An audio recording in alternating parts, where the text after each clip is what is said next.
The world of Nostromo hung in the void like a diseased organ, its surface scarred by millennia of industrial exploitation and moral decay. Located in the eastern fringe of the galaxy, this benighted planet had long since surrendered any pretense of civilization to the brutal necessities of survival. Towering hive cities stretched toward the perpetually overcast sky, their foundations built upon the bones of earlier settlements, while vast mining operations carved ever deeper wounds into the planet's crust. The sun rarely penetrated the thick layers of industrial smog and chemical clouds that shrouded Nostromo in eternal twilight, creating a world where darkness reigned supreme and only the most ruthless prospered. Within the labyrinthine underhives and sprawling industrial complexes, criminal organizations had evolved into the de facto rulers of entire districts. These weren't mere gangs, but sophisticated criminal empires that controlled everything from the flow of narcotics and weapons to the allocation of food and shelter. Murder, extortion, and torture were not aberrations, but standard business practices in a society where weakness invited immediate exploitation.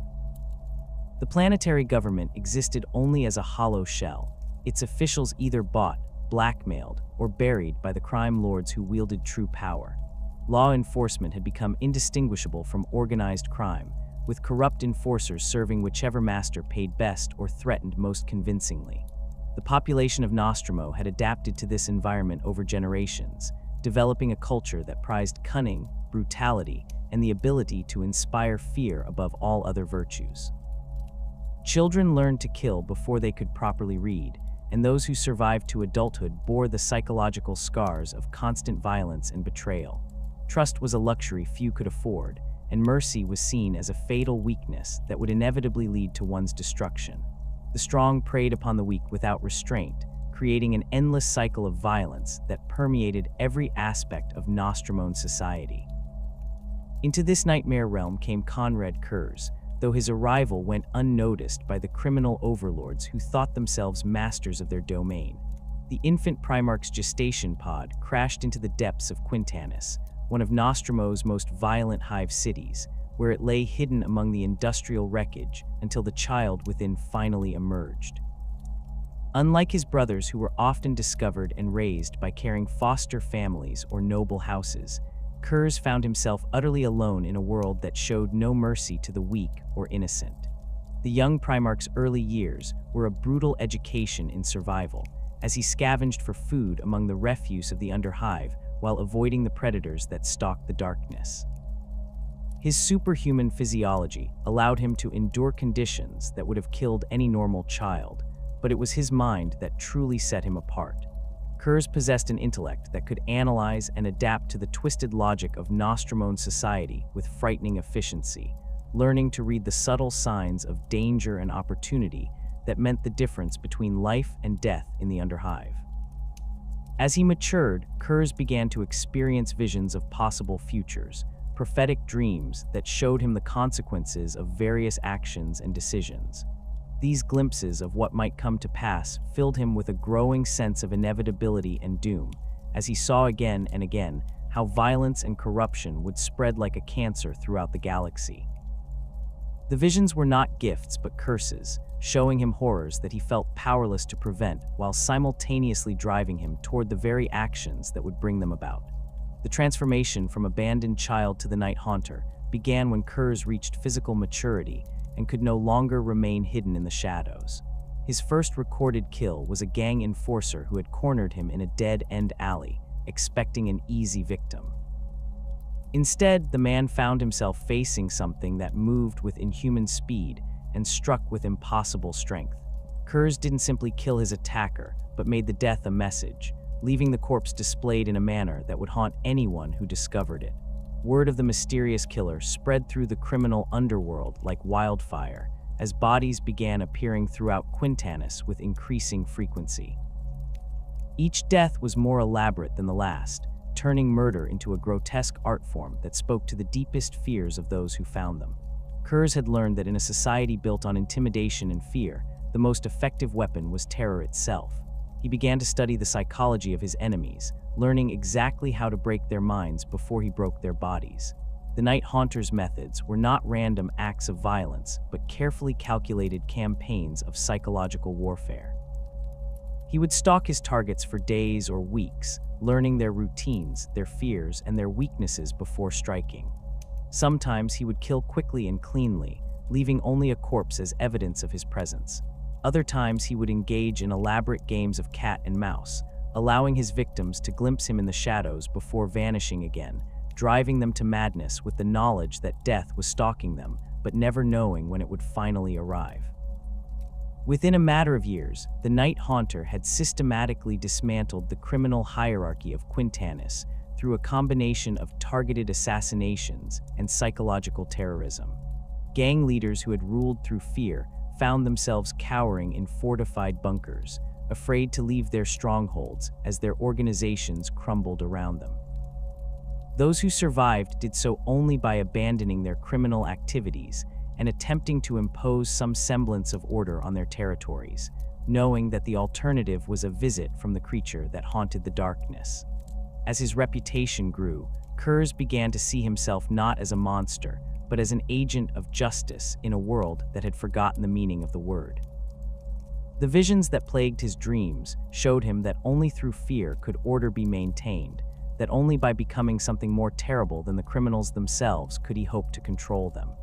This twisted logic became the foundation of his philosophy, as he convinced himself that his brutal methods were not only justified but necessary for the greater good. The pacification of Quintanis was merely the beginning, as the Night Haunter's influence spread to other hive cities across Nostromo. His methods became more sophisticated as he learned to use the planet's communication networks to spread fear even faster than he could travel. Reports of his activities would reach new territories before he did, causing criminal organizations to tear themselves apart in paranoid frenzies as they tried to identify which of their number might be marked for death. The planetary government, such as it was, initially welcomed the mysterious vigilante, who seemed to be accomplishing what their own forces could not. Crime rates plummeted wherever the Night Haunter operated, and for the first time in centuries, ordinary citizens could walk the streets without fear of immediate violence. However, as Curze's methods became more extreme, and his definition of criminality expanded to include minor infractions and moral failings, even his supporters began to question whether the cure had become worse than the disease. By the time the Emperor's expeditionary fleets reached Nostromo, Konrad Curze had transformed himself from a feral child into the undisputed master of an entire world. The Night Haunter ruled not through love or loyalty, but through absolute terror, maintaining order through the constant threat of brutal retribution against anyone who dared to transgress against his increasingly rigid moral code. The criminal underworld that had once dominated Nostromo had been replaced by a different kind of tyranny, one that was arguably more effective, but no less oppressive than what had come before. The reunion between the Emperor and his lost son was unlike any of the other Primarch discoveries, lacking the warmth and celebration that had marked similar events. Curze had no foster family to mourn his departure, no loyal followers to bid him farewell, and no great achievements to be proud of beyond the systematic terrorization of an entire world. When the Emperor's representatives made contact, they found a being who had shaped himself into the perfect predator for his environment, possessing all the superhuman capabilities of a Primarch, but twisted by years of isolation and exposure to the worst aspects of human nature. The VIII Legion, originally known as the Revenant Legion during their Terran recruitment phase, had already established a reputation for unconventional warfare and psychological operations before their reunion with their Primarch. Recruited primarily from the prison gangs and underhive populations of Terra, these Space Marines understood violence and intimidation in ways that their more noble brothers did not. They had served with distinction during the early years of the Great Crusade, using terror tactics and night fighting to break enemy morale before conventional forces moved in for the final assault. However, the arrival of Konrad Curze marked a fundamental transformation in the Legion's character and methods. The Primarch brought with him not only his own twisted philosophy, but also a new source of recruits from Nostromo itself. The criminal underworld that he had spent years dismantling provided a ready pool of candidates who already possessed the ruthlessness and moral flexibility that the Night Lords would require for their future operations. The recruitment process on Nostromo bore little resemblance to the careful selection and training programs employed by other legions. Curze showed little interest in the noble ideals or heroic traditions that motivated his brothers, instead focusing on identifying individuals who possessed the psychological traits necessary for his particular brand of warfare. Candidates were drawn from the survivors of gang wars, the most successful criminals who had managed to avoid the Night Haunter's purges, and the enforcers who had learned to thrive in Nostromo's brutal environment. These new recruits brought with them the cultural values and practices of their homeworld, gradually influencing the character of the entire legion. The Terran-born Night Lords found themselves adapting to methods that would have horrified their former selves, as the Nostromone influence spread through the ranks like a virus. Traditional concepts of honor and duty were replaced by a more pragmatic approach that valued results over methods, effectiveness over ethics. The gene seed implantation process itself began to reflect these changes, as the Legion's apothecaries noticed subtle mutations and psychological aberrations appearing with increasing frequency. Whether these changes were due to environmental factors on Nostromo, the influence of Curze's own genetic material, or simply the natural result of recruiting from such a corrupted population, remained unclear. What was certain was that each new generation of Night Lords seemed more prone to violent impulses and sadistic tendencies than the last. The transformation was not immediate, but occurred gradually over several decades, as the Legion's recruitment base shifted from Terra to Nostromo. Veterans who had served since the early days of the Great Crusade found themselves increasingly outnumbered by younger Marines who had never known any other way of life than the brutal pragmatism of their homeworld. The Legion's traditions and customs evolved to accommodate these new influences, creating a unique culture that combined the discipline and organization of the Adeptus Astartes with the predatory instincts and moral flexibility of Nostromo's criminal underworld. The transformation of the VIII Legion under Konrad Curze's leadership revealed the true extent of the Primarch's psychological deterioration, though few within the Imperium recognized the warning signs at the time. As the Night Lords adapted to their Gene Father's methods and philosophy, Curze himself was wrestling with visions that grew increasingly vivid and disturbing with each passing year. These prophetic glimpses of possible futures were not the controlled foresight that some of his brothers possessed, but chaotic torrents of imagery that assaulted his consciousness without warning or mercy.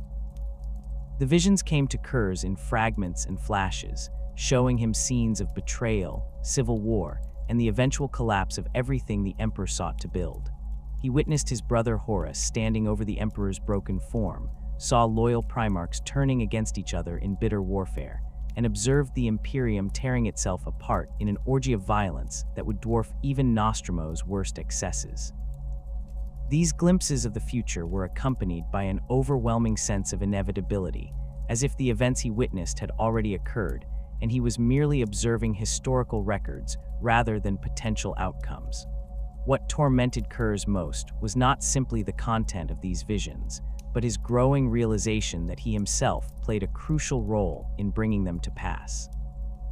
He saw himself standing alongside traitor forces, witnessed his own legion committing atrocities that made their current methods seem restrained by comparison, and observed his own hands stained with the blood of those who had once called him brother. The knowledge that he was destined to become a traitor to the Imperium filled him with a mixture of rage and despair that further accelerated his psychological decline. The Primarch's attempts to change or prevent the futures he witnessed only seemed to make them more likely to occur.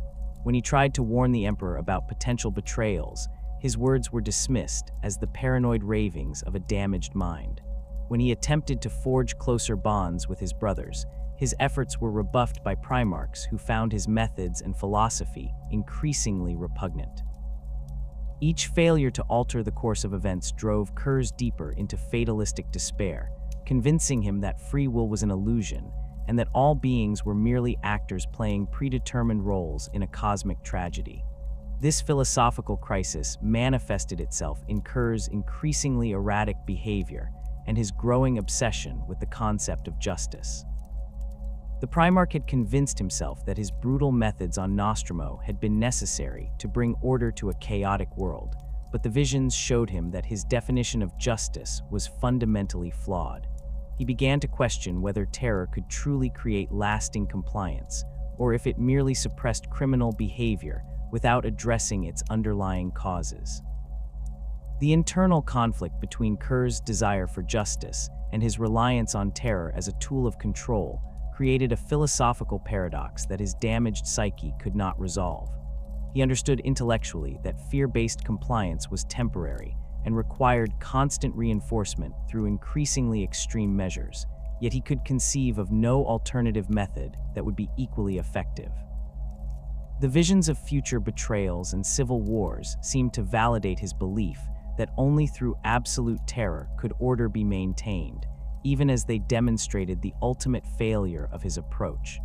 As the psychological pressure mounted, Curze began to experience what could only be described as a fracturing of his personality. The rational, analytical mind that had allowed him to survive and thrive on Nostromo found itself at war with a darker aspect of his nature that reveled in violence and suffering for their own sake. This internal conflict manifested as conversations between two distinct personas: Konrad Curze, the troubled Primarch who genuinely believed he was serving the greater good, and the Night Haunter, a predatory entity that embraced cruelty as an end in itself rather than a means to an end. The Night Haunter persona represented everything that Curze feared he was becoming, a creature of pure malevolence that found satisfaction in the suffering of others. During his episodes, he would argue with this darker self, sometimes aloud in the presence of his subordinates, defending his actions as necessary for maintaining order, while the Night Haunter mocked his justifications and urged him toward ever greater extremes of violence. These conversations revealed the depth of Curze's self-loathing and his growing awareness that he had become the very thing he had once sought to destroy. The Primarch's relationship with his legion became increasingly complex as his psychological condition deteriorated. To his sons, Curze represented both a father figure to be revered and a source of corruption that was gradually poisoning their souls. The Night Lords looked to their Gene Father for guidance and approval, but the lessons he taught them were fundamentally destructive to their humanity and their loyalty to the Imperium's ideals. Curze's interactions with his captains and senior officers revealed the extent to which his philosophy had infected the Legion's command structure. He would lecture them on the necessity of fear as a tool of compliance, using examples from his own experiences on Nostromo to justify increasingly extreme methods of warfare.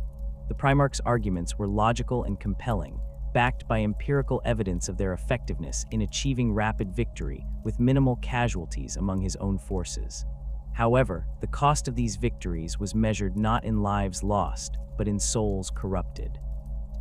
Each campaign fought using Night Lord's methods left the participating Space Marines slightly more callous, slightly more willing to inflict unnecessary suffering, and slightly more divorced from the humanitarian ideals that had originally motivated the Great Crusade. The Primarch seemed unaware of this gradual corruption, or perhaps he simply chose to ignore it in favor of focusing on the immediate tactical advantages his methods provided. The recruitment and training of new Night Lords from Nostromo accelerated this process of moral decay within the Legion. Unlike the Terran-born Marines, who had at least some exposure to the Imperium's ideals before joining the VIII Legion, the Nostromone recruits brought with them a worldview that was already fundamentally corrupted. They saw nothing wrong with torture, murder, and intimidation as tools of statecraft, having grown up in a society where such methods were not only accepted, but necessary for survival. Curze made no effort to rehabilitate these new recruits or instill them with more noble values. Instead, he embraced their criminal backgrounds as assets that would make them more effective warriors in the style of warfare he preferred. The Primarch would often tell his officers that conventional morality was a luxury that the Imperium could not afford, that the galaxy was too dangerous and filled with too many threats to allow for squeamishness about methods. This philosophy created a feedback loop within the Legion, as the Nostromone recruits influenced their Terran brothers while being reinforced in their own beliefs by the Primarch's approval. The Night Lords developed their own internal culture that celebrated ruthlessness and efficiency, while scorning concepts like mercy and honor as weaknesses that would only serve to prolong conflicts and increase casualties on both sides. The Primarch's role as a corrupting influence extended beyond simple tactical doctrine to encompass the fundamental character of his sons. Curze would often share his visions with selected officers, describing the betrayals and civil wars that he claimed were inevitable, while emphasizing that only the strong would survive the coming chaos. These revelations served to justify increasingly extreme measures as necessary preparations for the dark times ahead, gradually conditioning the Night Lords to accept that betrayal and violence were natural aspects of existence rather than aberrations to be prevented. The psychological impact of serving under such a leader was profound and lasting. Night Lords who had once taken pride in their service to the Imperium began to see themselves as predators whose role was to cull the weak and maintain order through fear. The traditional bonds of brotherhood that existed between Space Marines were replaced by relationships based on mutual benefit and shared complicity in increasingly heinous acts. Curze's treatment of failure within his Legion revealed another aspect of his corrupted nature. Unlike other Primarchs who might discipline errant subordinates through additional training or temporary demotion, the Night Haunter's punishments were designed to serve as examples to others rather than opportunities for redemption. Public executions, torture sessions, and psychological torment became standard responses to perceived failures, creating an atmosphere of constant fear even among the Legion's own ranks. The Primarch justified these extreme disciplinary measures as necessary for maintaining unit cohesion and preventing the kind of moral decay that he claimed had destroyed Nostromo's original criminal organizations. He argued that Space Marines required harsher discipline than ordinary humans due to their enhanced capabilities and the greater damage they could cause if they became corrupted or rebellious. This logic was superficially sound, but ignored the psychological damage that such methods inflicted on the survivors and their growing resentment toward their Gene Father. As the Great Crusade progressed and the Night Lords participated in more campaigns, the gap between their methods and those of other legions became increasingly apparent. Complaints began to reach Terra about the VIII Legion's conduct, with reports of unnecessary brutality, civilian casualties, and the systematic use of terror tactics against compliant populations. These reports were initially dismissed as exaggerations or misunderstandings, but their frequency and consistency eventually attracted the attention of higher authorities within the Imperium. Curze's response to criticism of his methods revealed the depth of his psychological deterioration and his growing alienation from his brothers. Rather than attempting to address legitimate concerns about his Legion's conduct, he became defensive and paranoid, interpreting any criticism as evidence of a conspiracy against him. The Primarch began to see himself as the only one willing to employ the harsh measures necessary for the Imperium's survival, surrounded by naive idealists who would rather see the galaxy burn than compromise their precious principles. This persecution complex was reinforced by his visions of future betrayals, which seemed to validate his belief that his brothers were plotting against him. The fact that these visions showed him as one of the traitors created a paradox that his fractured mind could not resolve, leading to increasingly erratic behavior and outbursts of violence against anyone who questioned his authority or methods. The philosophical conflict between justice and terror that had begun on Nostromo continued to evolve as Curze's understanding of both concepts became increasingly distorted. He began to argue that justice was simply another word for the imposition of order through superior force, that moral considerations were irrelevant as long as the desired outcome was achieved. This twisted interpretation allowed him to justify any action, no matter how extreme, as serving the cause of justice. The Night Haunter persona grew stronger during this period, taking control more frequently and for longer periods. During these episodes, Curze would abandon any pretense of serving the greater good and openly revel in the suffering of his enemies. The rational justifications that Konrad Curze provided for his actions were replaced by simple sadistic pleasure, revealing the true nature of what he had become. The Night Lord's approach to warfare represented a fundamental departure from the conventional tactics employed by other Space Marine legions during the Great Crusade, where the Imperial fists built impregnable fortifications and the Iron Hands relied on overwhelming firepower. The VIII Legion perfected the art of psychological warfare, transforming terror from a byproduct of conflict into a precision weapon capable of achieving strategic objectives without firing a single shot. This doctrine emerged from the unique circumstances of Nostromo's criminal underworld, where the ability to inspire fear often proved more valuable than raw physical strength or superior numbers. The Legion's combat methodology, centered on the principle that breaking an enemy's will to fight, was far more efficient than destroying their capacity to resist.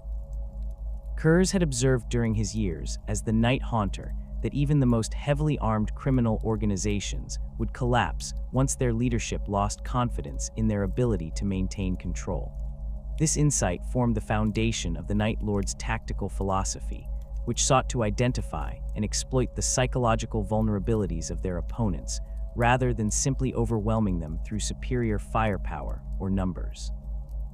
Jump pack assault formations became the signature element of Night Lord's operations, though their implementation differed significantly from the aerial assault tactics employed by legions like the Blood Angels or Raven Guard. Rather than seeking to achieve tactical surprise through speed and mobility, the Night Lords used their jump packs to create a sense of omnipresent menace that could strike from any direction at any time. Their assault marines would appear briefly on the battlefield's periphery, inflict casualties on isolated units or command elements, then vanish back into the darkness before enemy forces could respond effectively. These hit-and-run attacks served multiple purposes beyond simple attrition warfare. The unpredictable nature of the assaults prevented enemy commanders from establishing secure positions or maintaining effective communication with their subordinates. Troops who might have fought bravely in conventional engagements found themselves constantly looking over their shoulders, jumping at shadows and firing at imagined threats. The psychological strain of never knowing when or where the next attack would come gradually eroded unit cohesion and combat effectiveness more thoroughly than sustained bombardment or frontal assault. The Night Lord's preference for lightning claws as their primary close combat weapons reflected both practical and psychological considerations. The twin-bladed power weapons were ideally suited for the quick, brutal engagements that characterized their assault tactics, capable of rending through armor and flesh with equal efficiency. However, the weapon's true value lay in their ability to inflict wounds that were as psychologically traumatic as they were physically devastating. The parallel cuts left by lightning claws created distinctive injury patterns that became synonymous with Night Lord's attacks, serving as calling cards that identified the perpetrators long after the fighting had ended. The sight of comrades torn apart by lightning claws had a profound impact on enemy morale that extended far beyond the immediate tactical situation. Survivors would spread word of the distinctive wounds, creating a growing reputation for the Night Lords that preceded them to new battlefields. Enemy forces who had never encountered the VIII Legion directly would already be demoralized by stories of their methods, making them more susceptible to the psychological pressure that formed the core of Night Lord's strategy. Terror weapons represented another crucial component of the Legion's arsenal, though their application went far beyond simple intimidation. Weapons like chainswords, flensing knives, and various torture implements were selected not for their combat effectiveness, but for their ability to inflict maximum psychological trauma on both victims and witnesses. The distinctive sound of a chainsword's motor, or the sight of specialized torture equipment, could trigger panic responses in enemy forces even before actual combat began. The Night Lords developed an extensive catalog of terror weapons, each designed for specific psychological effects. Sonic weapons that produced subsonic frequencies capable of inducing feelings of dread and unease were employed to soften enemy positions before assault. Specialized ammunition that created particularly gruesome wounds was used to ensure that casualties would serve as effective psychological weapons against their own forces. Even conventional weapons were modified with serrated edges, barbed points, and other features designed to maximize the suffering of those they struck. The systematic use of flaying, crucifixion, and other forms of public brutality became integral to Night Lords' operations, though these practices served strategic rather than sadistic purposes.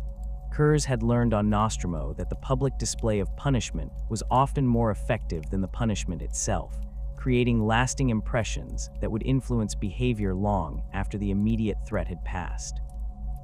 The VIII Legion applied this principle on a planetary scale, using captured enemies as examples that would encourage compliance from entire populations. Flaying operations were conducted with clinical precision, designed to maximize both the suffering of the victim and the psychological impact on observers. Night Lords' apothecaries developed techniques for keeping victims alive throughout the process, ensuring that their screams would continue for hours or even days. The flayed skins were then displayed in prominent locations, where they would serve as permanent reminders of the consequences of resistance. These displays were not random acts of cruelty, but carefully calculated psychological operations designed to break the will of entire populations. Crucifixion served a similar function, but was typically reserved for enemy leaders or individuals whose deaths would have particular symbolic significance. The Night Lords would often crucify entire command structures in full view of their subordinates, demonstrating the futility of resistance while simultaneously eliminating the organizational capacity necessary for coordinated opposition. The slow, public nature of crucifixion ensured that news of the executions would spread throughout enemy territories, creating fear and despair that would undermine morale across entire sectors. Mass displays of brutality became standard practice during Night Lords' compliance operations, with entire city squares or military installations transformed into galleries of horror, designed to break the spirit of any who witnessed them. These displays were carefully orchestrated to maximize their psychological impact, with victims arranged in patterns that would be visible from orbit or positioned along major transportation routes where they would be encountered by the maximum number of people. The Legion's specialization in night fighting represented both a practical adaptation to their preferred operating conditions and a psychological weapon in its own right. Darkness had always been the Night Lord's natural element, dating back to Curze's early years in the perpetual twilight of Nostromo's underhives. The VIII Legion's enhanced vision and specialized equipment allowed them to operate effectively in conditions that would blind their enemies, but the true advantage lay in the primal fear that darkness evoked in most sentient species. Night fighting techniques developed by the Legion went far beyond simple low-light operations. Night Lord squads would systematically eliminate artificial lighting sources in target areas, plunging entire installations into darkness before beginning their assault. Specialized equipment allowed them to create zones of absolute darkness that their enemies could not penetrate, turning familiar terrain into alien landscapes where every shadow might conceal a threat. The psychological impact of fighting in darkness was amplified by the Night Lord's use of sound as a weapon. Voxcasters would broadcast recordings of screams, chains rattling, and other disturbing noises designed to unnerve enemy forces and mask the sounds of actual movement. These audio assaults were carefully timed to coincide with actual attacks, creating confusion about the location and strength of Night Lord's forces while simultaneously undermining enemy morale. Stealth warfare techniques perfected during the Great Crusade allowed the Night Lords to achieve tactical objectives without direct confrontation, though their definition of stealth differed significantly from that employed by other legions. Rather than seeking to remain completely undetected, the VIII Legion used partial concealment and misdirection to create uncertainty about their presence and intentions. Enemy forces might catch glimpses of Night Lords moving through the shadows or hear sounds that suggested their presence, without being able to confirm their exact location or numbers. This approach to stealth warfare created a constant state of tension among enemy forces, who knew they were being watched but could never be certain when or where an attack might come. The psychological strain of maintaining constant vigilance gradually wore down even the most disciplined troops, leading to mistakes and poor decisions that the Night Lords could exploit. Units that might have fought effectively in conventional engagements would often break and run when faced with the uncertainty and fear that characterized Night Lords' operations. Infiltration techniques developed by the Legion focused on psychological disruption rather than simple reconnaissance or sabotage. Night Lords infiltrators would plant evidence of their presence in enemy installations, leaving behind calling cards or disturbing imagery designed to unnerve the occupants. These psychological operations could continue for weeks or months before any actual attack, gradually eroding enemy morale and creating an atmosphere of paranoia that would make coordinated resistance more difficult. Voxcaster broadcasts became one of the Night Lords' most effective weapons, allowing them to project their influence across entire star systems without deploying a single warrior. These transmissions were carefully crafted to exploit the specific fears and cultural taboos of their target populations, often incorporating intelligence gathered through torture or interrogation of captured enemies. The broadcasts would begin days or weeks before actual military operations, preparing the psychological battlefield and softening enemy resistance. The content of these broadcasts varied depending on the target audience and strategic objectives, but all shared certain common elements designed to maximize their psychological impact. Recordings of previous victim screams were often incorporated into the transmissions, serving as proof of the Night Lord's capabilities while simultaneously threatening similar treatment for those who continued to resist. Detailed descriptions of torture techniques and execution methods were provided to ensure that listeners understood exactly what awaited them if they chose to fight. Fear propaganda developed by the Legion went beyond simple threats to encompass sophisticated psychological manipulation techniques designed to exploit fundamental human weaknesses. Night Lords propaganda specialists studied the mythology, religion, and cultural beliefs of their target populations, identifying specific fears and superstitions that could be weaponized.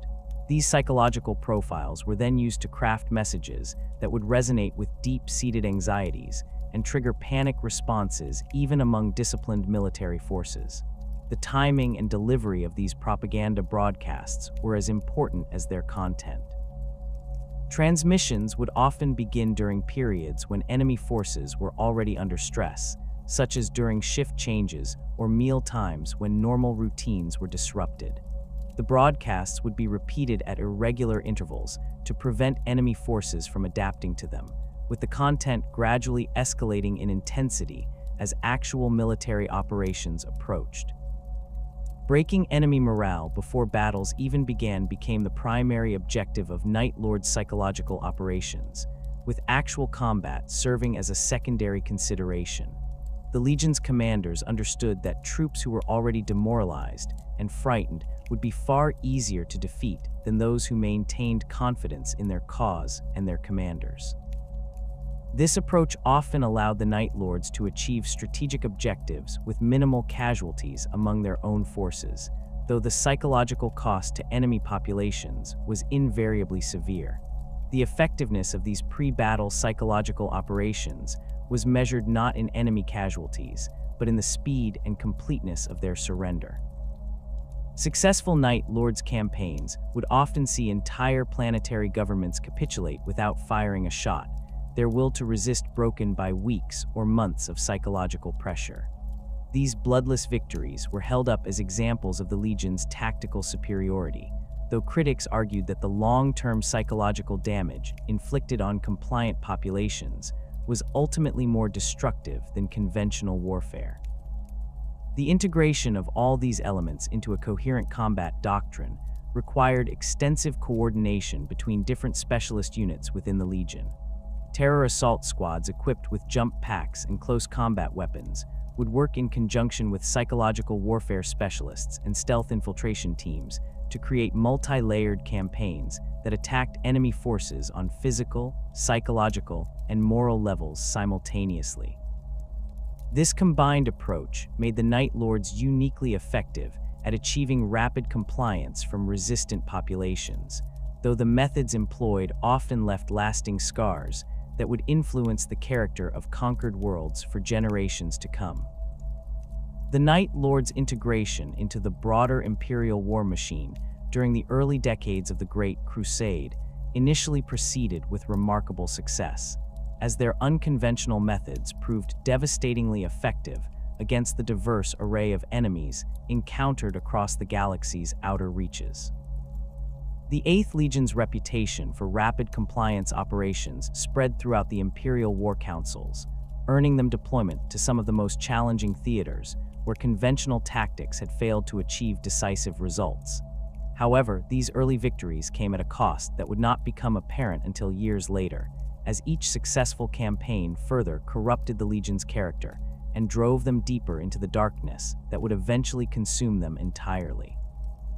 The Cheraut system compliance stands as perhaps the most infamous example of Night Lords' methodology during this period, demonstrating both the tactical brilliance and moral bankruptcy that characterized their operations. The system consisted of 7 inhabited worlds ruled by a confederation of merchant princes who had initially welcomed Imperial contact before rejecting the terms of compliance when they realized the economic implications of joining the Imperium. Standard Imperial doctrine would have called for a prolonged siege of the heavily fortified trade stations that controlled the system's shipping lanes, potentially requiring months of costly warfare to achieve victory. Curze approached the problem with characteristic ruthlessness, identifying the Merchant Confederation's fundamental weakness as their dependence on maintaining public confidence in their ability to protect trade routes and commercial interests. Rather than attacking the fortified positions directly, the Night Lords began a systematic campaign of terror against civilian shipping throughout the system. Merchant vessels were boarded, and their crews subjected to elaborate torture sessions that were broadcast across the system's communication networks, with the victims' screams serving as a constant reminder of the consequences of continued resistance. The psychological impact of these attacks was amplified by their seemingly random nature, as the Night Lords deliberately avoided establishing any pattern that might allow the merchant princes to predict where the next strike would occur. Cargo haulers carrying essential supplies to outer worlds would simply vanish without trace, their crews discovered days later in escape pods bearing evidence of systematic brutalization. Passenger liners were boarded, and their occupants subjected to public executions that were transmitted live to every inhabited world in the system, creating a climate of terror that paralyzed commercial activity throughout the region. Within 3 weeks of the campaign's beginning, the Merchant Confederation's economy had collapsed as shipping companies refused to operate in the system and trade partners severed their commercial relationships rather than risk association with the targeted worlds. The Confederation's military forces remained intact and their fortifications were undamaged, but their ability to maintain political control had been completely undermined by the Night Lords' systematic destruction of public confidence in their government's competence. The final phase of the Cheraut compliance involved a single, carefully orchestrated display of brutality that broke the Confederation's will to resist entirely. Night Lords' assault teams simultaneously struck the personal residences of all 7 merchant princes, capturing their families and transporting them to the system's primary trade station. The captured civilians were then subjected to public flaying in the station's main commercial district, with the executions broadcast throughout the system, as Curze personally delivered an ultimatum demanding immediate surrender. The merchant princes capitulated within hours, formally requesting imperial protection from the terror that had consumed their system. The Night Lords had achieved complete victory without engaging a single enemy military unit in conventional combat, demonstrating the effectiveness of their psychological warfare doctrine while simultaneously establishing a precedent for the extreme methods that would characterize their future operations. Similar successes followed across dozens of star systems as the Night Lords refined their techniques and expanded their repertoire of terror tactics. The Kravimish rebellion was crushed when Night Lords infiltrators poisoned the water supply of the rebel capital, with hallucinogenic compounds that caused the population to experience collective nightmares, breaking their resistance without firing a shot. The Osean Confederacy surrendered after witnessing the systematic crucifixion of their entire diplomatic corps, broadcast live across their communication networks as a demonstration of imperial resolve. These victories earned the VIII Legion considerable recognition within imperial command circles, where their ability to achieve rapid compliance with minimal casualties among imperial forces was seen as a valuable asset in the Imperium's expanding war effort. The Night Lords were increasingly deployed to situations where conventional tactics had failed, or where the political situation required a swift resolution that would discourage similar rebellions in neighboring systems. Their reputation for effectiveness preceded them to new battlefields, often causing enemy forces to surrender before actual combat began. However, the growing frequency and severity of the Night Lords' terror campaigns began to attract criticism from other legions, whose commanders witnessed the aftermath of VIII Legion operations. The Imperial Fists were among the first to raise concerns about the Night Lords' methods, particularly after joint operations in the Ghoul Stars region, where both legions were deployed to suppress a series of coordinated rebellions against Imperial authority.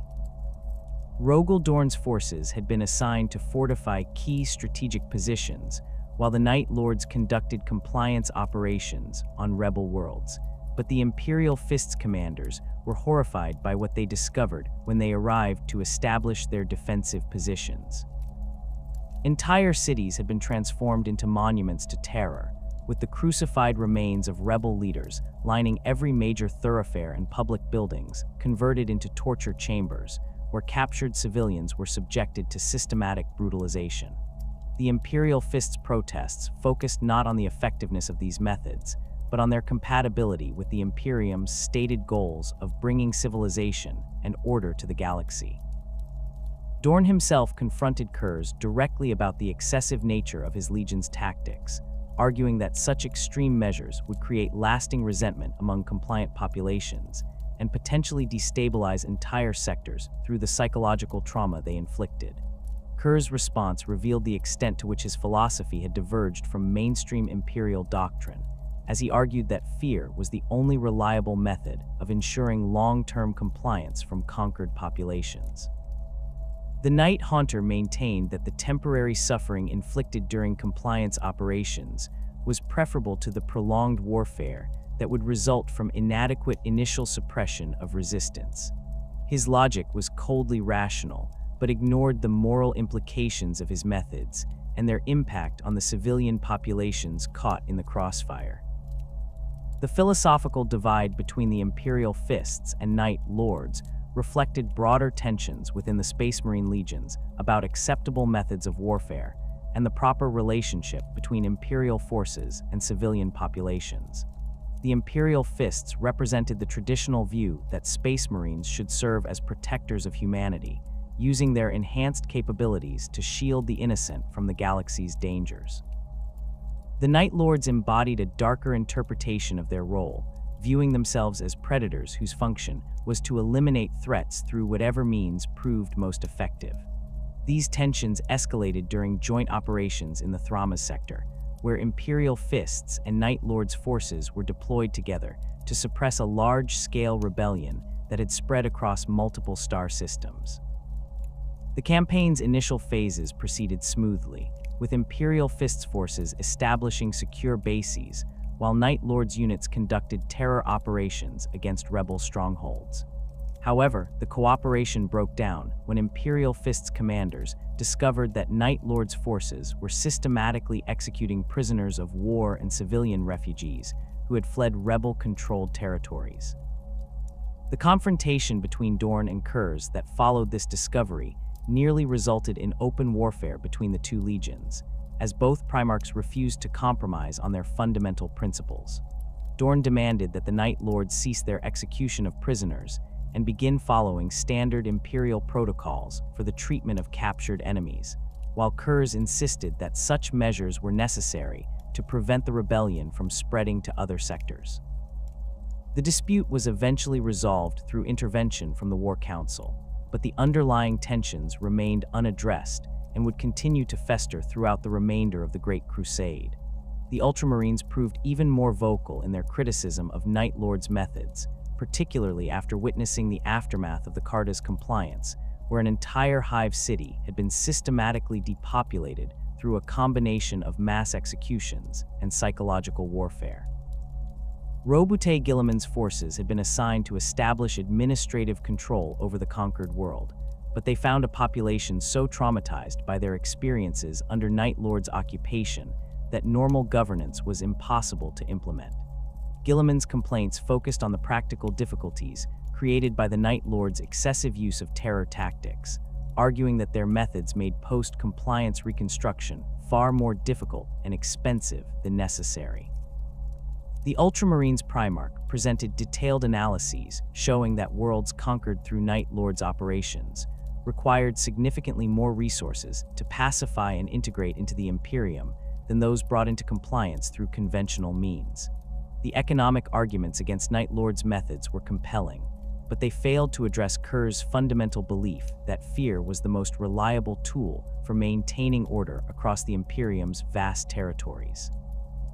The Night Haunter argued that the initial investment in terror operations would pay long-term dividends by preventing future rebellions and reducing the need for ongoing military occupation of conquered worlds.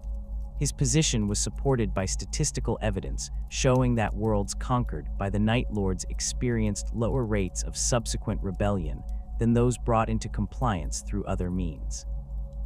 This debate highlighted a fundamental disagreement about the nature of imperial rule and the relationship between the Imperium and its subject populations.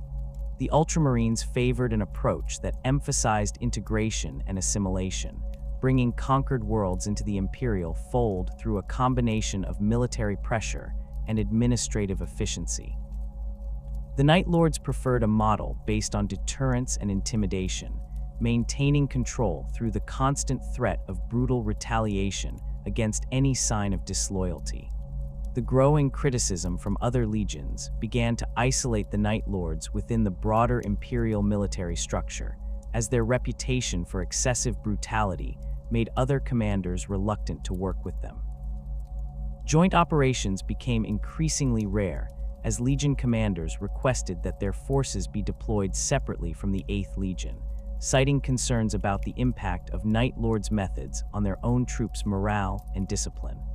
This isolation was compounded by reports from Imperial Army units that had served alongside the Night Lords, describing the psychological impact of witnessing their terror operations. Ordinary human soldiers who had volunteered to serve the Emperor's vision of a unified humanity found themselves traumatized by exposure to the systematic brutality that characterized Night Lords' campaigns. Medical reports documented increasing rates of psychological breakdown among Imperial Army personnel deployed with the VIII Legion, leading to requests that such joint deployments be discontinued.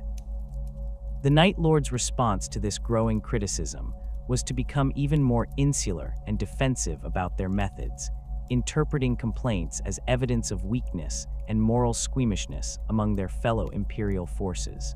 Curze encouraged this attitude among his subordinates, arguing that the other legions lacked the moral courage necessary to make the hard decisions required for the Imperium's survival.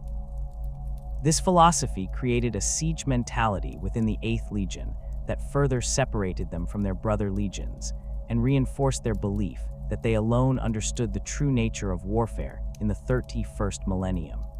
The situation was further complicated by the gradual deterioration of conditions on Nostromo itself, as the world that had produced the Night Lords began to revert to its original state of criminal anarchy. Curze's departure to join the Great Crusade had removed the primary source of terror that had maintained order on the planet, and without the Night Haunter's constant presence, the criminal organizations that he had suppressed began to reassert their control over the hive cities and industrial complexes. The resurgence of criminal activity on Nostromo was initially dismissed as a temporary setback that would be corrected once the Night Lords returned from their campaigns. However, reports from Imperial administrators assigned to oversee the planet's contribution to the Great Crusade painted an increasingly grim picture of a world sliding back into chaos. The criminal organizations that emerged were often led by individuals who had survived the Night Haunter's original purges, and they possessed an intimate understanding of terror tactics that they used to establish their own brutal regimes. These new crime lords had learned from Curze's example, adopting his methods while lacking his philosophical justifications for their use of violence. The result was a society that combined the worst aspects of Nostromo's original criminal culture with the systematic brutality that the Night Haunter had introduced, creating a population that was even more corrupted than the one that had originally produced Konrad Curze. The Night Lords recruited from this increasingly degraded population showed the effects of their homeworld's moral decay, displaying levels of sadism and brutality that shocked even veteran members of the Legion. These new recruits brought with them cultural practices and attitudes that pushed the VIII Legion further toward the extremes of violence and cruelty, accelerating the corruption that was already spreading through their ranks. Reports of atrocities committed by newly recruited Night Lords began to reach the attention of Imperial authorities, describing incidents where Space Marines had engaged in torture and murder for purely personal gratification rather than tactical necessity. These reports were initially dismissed as exaggerations or misunderstandings, but their frequency and consistency eventually forced Imperial command to acknowledge that something was fundamentally wrong with the VIII Legion's recruitment and training processes. The situation reached a critical point when Curze himself returned to Nostromo to investigate reports of the planet's deteriorating condition. What he found was a world that had not only returned to its original state of criminal anarchy, but had actually surpassed it in terms of corruption and brutality. The criminal organizations that now controlled the planet had incorporated the Night Haunter's own methods into their operations, creating a society where terror was used not as a tool of justice, but as an instrument of pure oppression. Curze's reaction to discovering his homeworld's condition revealed the depth of his psychological deterioration and his growing disconnection from any coherent moral framework.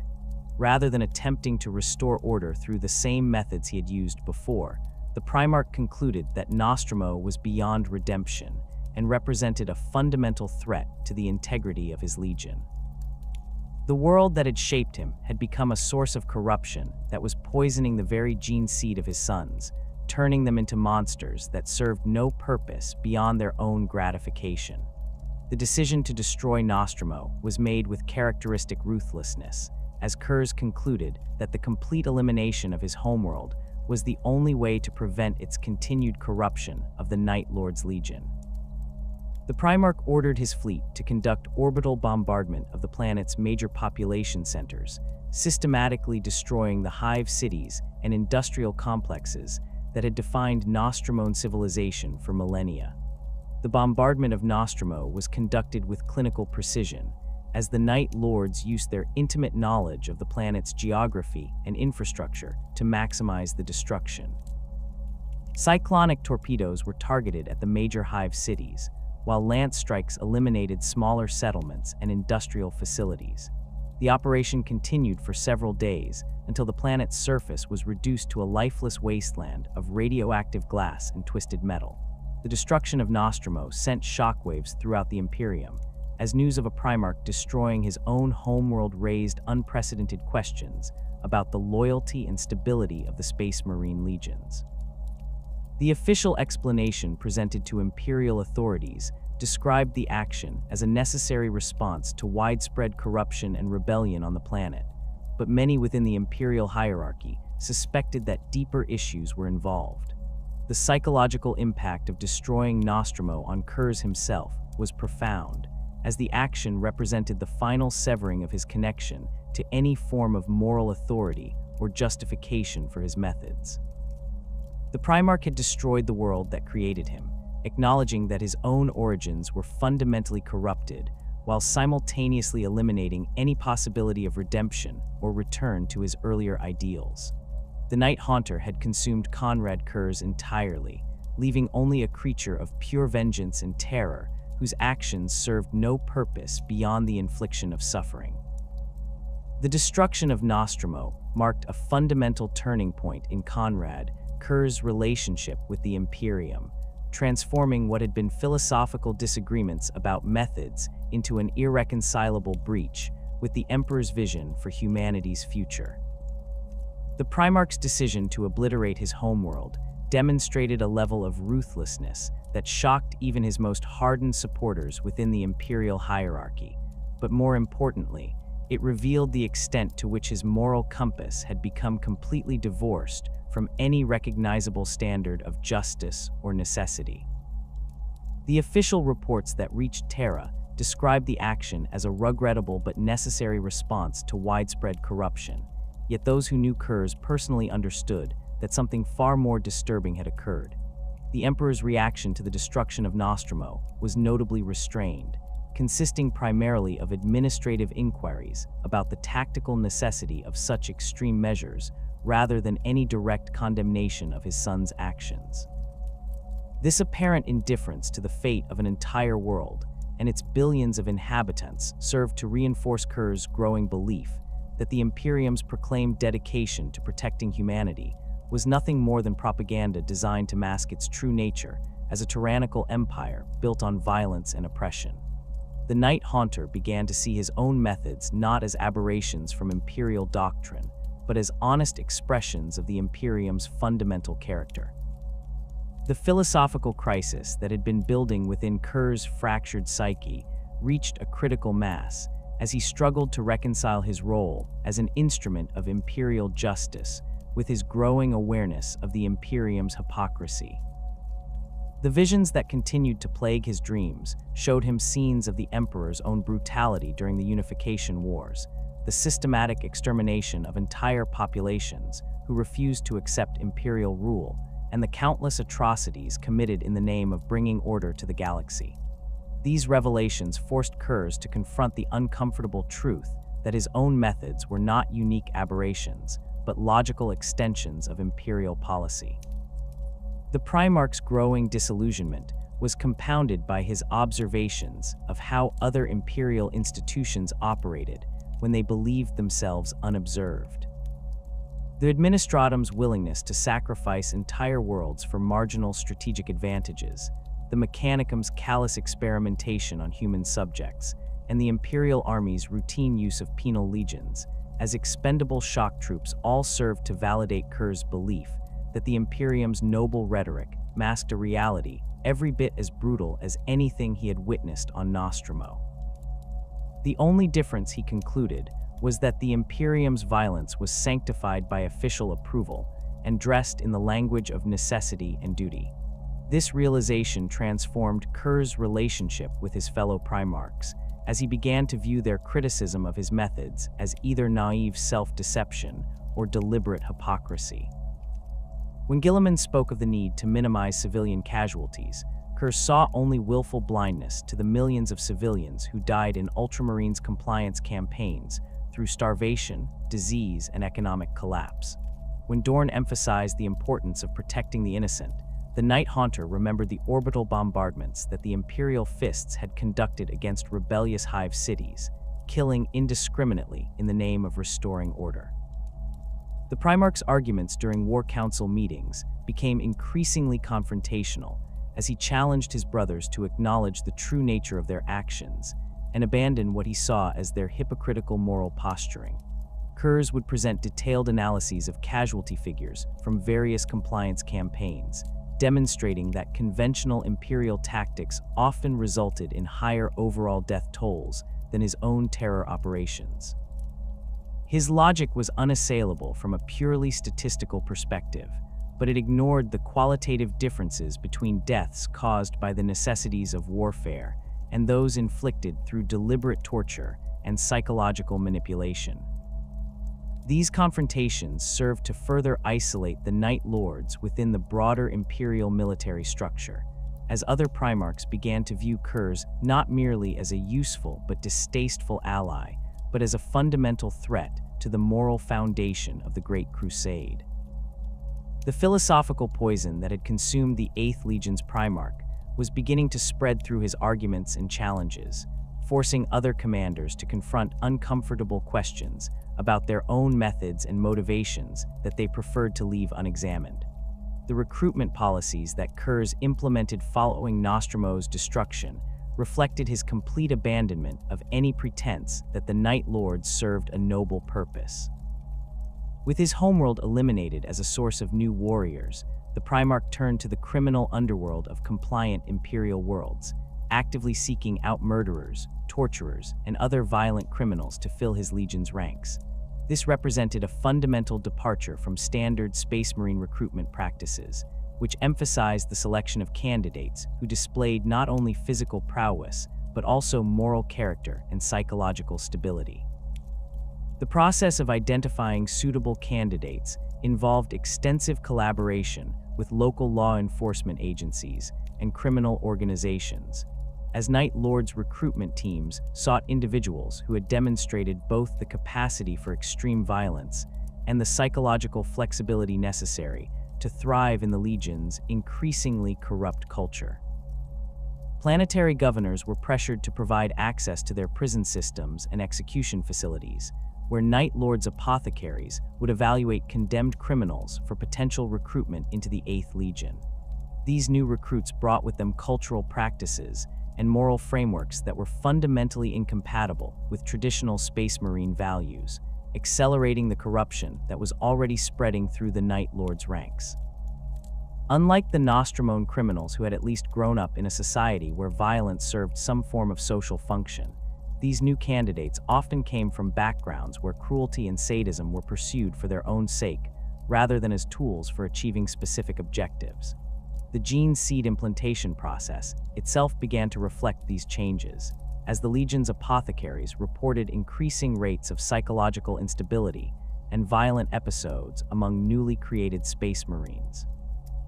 Whether these problems resulted from the poor quality of the recruitment pool or represented some form of genetic degradation within the Night Lord's gene seed remained unclear, but the practical effect was the creation of warriors who were increasingly difficult to control and direct toward productive military objectives. Training programs within the Legion were modified to accommodate these new realities, with traditional instruction in Imperial doctrine and Space Marine values replaced by more practical courses in intimidation, torture techniques, and psychological manipulation. The Night Lords developed their own internal academies, where experienced veterans would pass on their knowledge of terror tactics to newly recruited Marines, creating a formal educational structure dedicated to the systematic study of cruelty and fear. These training facilities were established on worlds throughout the Night Lord's operational area, often housed within existing Imperial installations where their activities could be concealed from outside observation. The curriculum included detailed instruction in anatomy and physiology to maximize the effectiveness of torture techniques, psychological profiling to identify individual fears and vulnerabilities, and communications technology to broadcast terror operations across entire star systems. The graduation ceremonies for these training programs involved practical examinations where newly trained Night Lords would demonstrate their mastery of terror techniques on captured prisoners or condemned criminals provided by local authorities. These exercises served both as assessments of technical competency and as initiation rituals that bound the participants together through shared complicity in increasingly heinous acts. The cultural transformation of the Night Lords accelerated as these new recruitment and training practices took effect, creating a legion that bore little resemblance to the organization that had originally served during the early years of the Great Crusade. Veterans who remembered the Legion's earlier incarnation found themselves increasingly outnumbered by younger Marines who had never known any other way of warfare than the systematic application of terror and brutality. This generational divide created tensions within the Legion's command structure, as older officers struggled to maintain discipline and tactical coherence among subordinates who viewed traditional military objectives as secondary to their personal gratification. The Night Lords began to experience problems with unit cohesion and mission focus that had never existed during their earlier campaigns, as individual Marines and entire squads would abandon assigned objectives to pursue opportunities for torture and murder. The situation was further complicated by the emergence of informal hierarchies within the Legion based on reputation for cruelty rather than military competence or tactical skill. Marines who had achieved notoriety for particularly inventive forms of torture or psychological manipulation found themselves elevated to positions of influence regardless of their ability to command troops or plan military operations. This meritocracy of sadism gradually undermined the Legion's effectiveness as a military force while reinforcing the cultural values that were driving their moral decay. Curze's response to these developments revealed the extent to which his own priorities had shifted away from military effectiveness toward the pursuit of terror as an end in itself.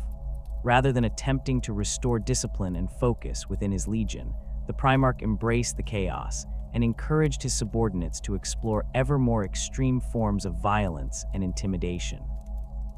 The Night Haunter had concluded that conventional military objectives were ultimately meaningless in the face of the galaxy's inevitable descent into chaos and civil war, making the cultivation of fear and despair more important than tactical victories or strategic gains. The first tentative contacts between the Night Lords and Horus Lupercal occurred during joint operations in the Istvan system, where both legions had been deployed to suppress a rebellion that had spread across multiple worlds.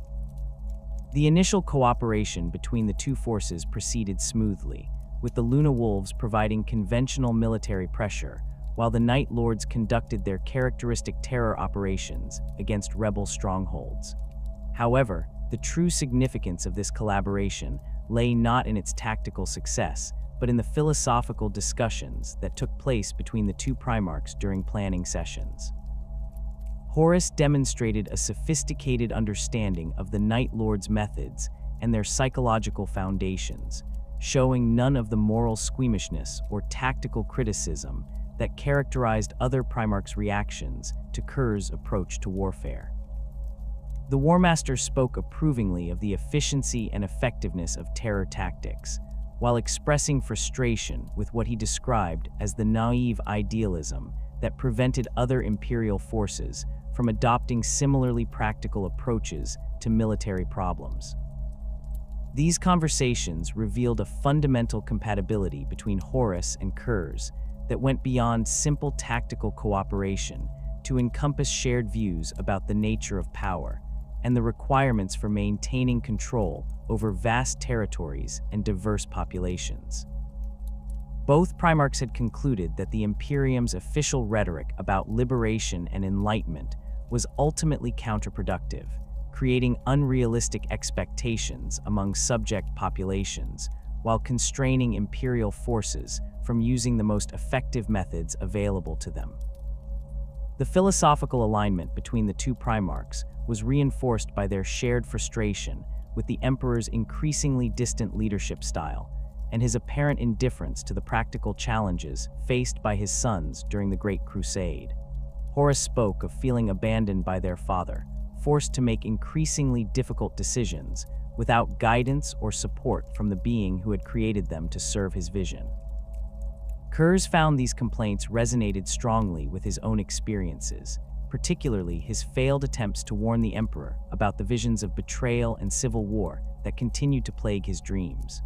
The growing relationship between Horus and Curze was facilitated by their mutual recognition that they were both products of worlds that had taught them harsh lessons about the nature of power and the requirements for survival in hostile environments. Thonia's gang culture and Nostromo's criminal underworld had produced Primarchs who understood that strength alone was insufficient without the will to use it ruthlessly and without hesitation. This shared background created a bond between them that transcended the formal hierarchies of Imperial command structure. The War Master's influence on Curze was subtle but profound, as Horus possessed the rhetorical skills and political sophistication necessary to articulate the philosophical justifications that the Night Haunter had struggled to express coherently. Where Curze's arguments had been dismissed as the ravings of a damaged mind, Horus presented similar ideas with the authority and credibility that came from his position as the emperor's chosen successor and his reputation as the most successful of all the Primarchs.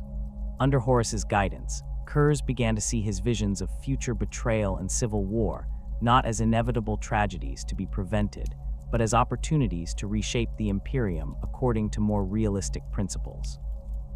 The War Master argued that the coming conflict would serve as a crucible that would burn away the Imperium's hypocritical idealism and reveal the brutal necessities that actually governed galactic civilization. Those who survived this test would be stronger and more honest about their methods, while those who clung to naive notions of honor and mercy would be eliminated as evolutionary dead ends. This reframing of the prophetic visions that had tormented Curze for decades provided him with a sense of purpose and direction that he had not experienced since his early years on Nostromo. Rather than being a passive observer of inevitable catastrophe, he could become an active participant in shaping the future according to principles that he understood and embraced. The Night Haunter's role in the coming civil war would not be that of a reluctant traitor driven by circumstance, but of a conscious architect of a new order built on the honest acknowledgement of power's true nature. The recruitment of other Primarchs to Horus's cause proceeded gradually, with the War Master carefully identifying those brothers who shared similar frustrations with Imperial doctrine or who possessed personalities that made them susceptible to his arguments. Curze served as an important ally in this process, as his reputation for brutal honesty and his willingness to voice criticisms that others kept to themselves made him a valuable sounding board for testing revolutionary ideas and identifying potential converts. The Night Lord's participation in the developing conspiracy was initially limited to intelligence gathering and psychological operations designed to undermine loyalty to the Emperor among other legions. Curze's intimate knowledge of his brother's personalities and psychological vulnerabilities made him particularly effective at identifying pressure points that could be exploited to drive wedges between loyalist forces. The techniques that the Night Lords had perfected for breaking enemy morale proved equally effective when applied to the task of corrupting Imperial institutions from within. The decision to openly rebel against the Emperor was not made lightly, despite Curze's growing conviction that such a conflict was inevitable. The Primarch understood that once the line was crossed, there would be no possibility of retreat or reconciliation, making it essential that the rebellion possess sufficient strength and support to achieve decisive victory. The Night Lord's commitment to the cause was therefore conditional on Horus's ability to demonstrate that the loyalist forces could be defeated, and that the new order they sought to create would actually be achievable. The planning for what would become known as the Istvan V Drop Site Massacre represented the culmination of months of careful preparation and coordination between the traitor legions. The operation was designed to eliminate the loyalist forces that posed the greatest threat to the rebellion, while simultaneously demonstrating the futility of continued resistance to the Emperor's remaining supporters. The Night Lords were assigned a crucial role in the massacre, tasked with ensuring that no loyalist survivors would escape to carry word of the betrayal back to Terra. The psychological preparation for this ultimate act of treachery required extensive conditioning of the Night Lord's rank and file, many of whom retained some vestige of loyalty to the Imperium despite their corruption. Curze and his senior officers conducted intensive indoctrination sessions designed to convince their subordinates that the Emperor had always been their true enemy and that their previous service had been based on lies and deception. The Primarch drew upon his extensive catalog of imperial atrocities and hypocrisies to demonstrate that the rebellion represented not a betrayal of their oaths, but a liberation from false promises and impossible ideals. The purging of loyalist elements within the Night Lord's own ranks proceeded with characteristic thoroughness, as Curze identified and eliminated any Marines who showed signs of wavering commitment to the rebellion. These internal executions were conducted publicly and with elaborate ceremony, serving both to remove potential threats and to reinforce the message that there could be no neutrality in the coming conflict. The methods employed were designed to maximize the psychological impact on survivors, ensuring that any remaining doubts about the wisdom of rebellion would be suppressed by fear of similar treatment. The transformation of the Night Lords from imperial servants to active traitors was completed through their participation in the drop site massacre itself, as the act of murdering their brother legionnaires severed any remaining bonds of loyalty or sentiment that might have connected them to their former allegiances. The massacre was not simply a military operation, but a ritual of corruption that bound all participants together through shared guilt and complicity, in an act that could never be forgiven or forgotten. The betrayal at Istvan V had shattered the galaxy's illusions about the Space Marine Legion's absolute loyalty, but the true scope of the heresy's devastation would only become apparent as the traitor forces dispersed across the galaxy to pursue their individual objectives. While Horus marshaled his primary forces for the drive toward Terra, Konrad Curze received orders that aligned perfectly with his own twisted sense of justice and his desire to prove the superiority of his methods over those of his more idealistic brothers. The Night Lords were tasked with preventing loyalist reinforcements from reaching the throne world by conducting a campaign of terror and destruction across the Eastern Fringe, a mission that would bring them into direct conflict with one of the Imperium's most disciplined and secretive legions. The Dark Angels Legion, under the command of Lionel Johnson, represented everything that Curze had come to despise about the Imperium's hypocritical nature. The First Legion's reputation for unwavering loyalty and their Primarch's status as one of the Emperor's most trusted sons made them a priority target for elimination. But more importantly, they embodied the kind of rigid moral certainty that the Night Haunter viewed as both naive and dangerous. Lionel Johnson's refusal to acknowledge the brutal realities that govern galactic civilization made him the perfect opponent for demonstrating the futility of honor and nobility in the face of determined ruthlessness. The strategic situation in the Eastern Fringe during the early years of the heresy was complex and fluid, with loyalist and traitor forces scattered across dozens of star systems, as both sides struggled to consolidate their positions and secure vital resources. The Dark Angels had been conducting compliance operations in the region when news of Horus's betrayal reached them, forcing Lionel Johnson to make rapid decisions about how to respond to the crisis, while simultaneously maintaining control over the territories under his command. Curze's initial assessment of the tactical situation revealed several key advantages that the Night Lords could exploit in their campaign against the Dark Angels. The First Legion's forces were dispersed across multiple star systems, making it difficult for them to concentrate their strength against a single threat. Their commitment to protecting civilian populations and maintaining order in compliant territories created additional vulnerabilities that could be exploited through terror tactics designed to force the Dark Angels into defensive positions. Most importantly, Lionel Johnson's predictable adherence to conventional military doctrine made his responses to Night Lords' operations relatively easy to anticipate and counter. The opening phase of what would become known as the Thramma's Crusade began with a series of coordinated strikes against Dark Angels' supply lines and communication networks throughout the Eastern Fringe. Night Lords' assault teams, equipped with jump packs and specialized demolition charges, targeted fuel depots, ammunition stockpiles, and astropathic relay stations that were essential for maintaining the First Legion's operational capacity. These attacks were conducted with characteristic brutality, as captured Dark Angels personnel were subjected to elaborate torture sessions designed to extract intelligence while simultaneously serving as psychological weapons against their comrades. The Night Lords' approach to intelligence gathering during this campaign reflected their complete abandonment of any pretense of following Imperial protocols for the treatment of prisoners. Captured Dark Angels were transported to specialized interrogation facilities established on barren worlds throughout the region, where teams of Night Lords apothecaries and torture specialists would spend days or weeks extracting every piece of useful information from their victims before finally granting them the release of death. These interrogation sessions were conducted with scientific precision, as the Night Lords had developed sophisticated techniques for breaking down the psychological defenses that Space Marine conditioning provided against conventional torture methods. The process began with careful analysis of each prisoner's personal history and psychological profile, identifying specific fears, loyalties, and emotional attachments that could be exploited.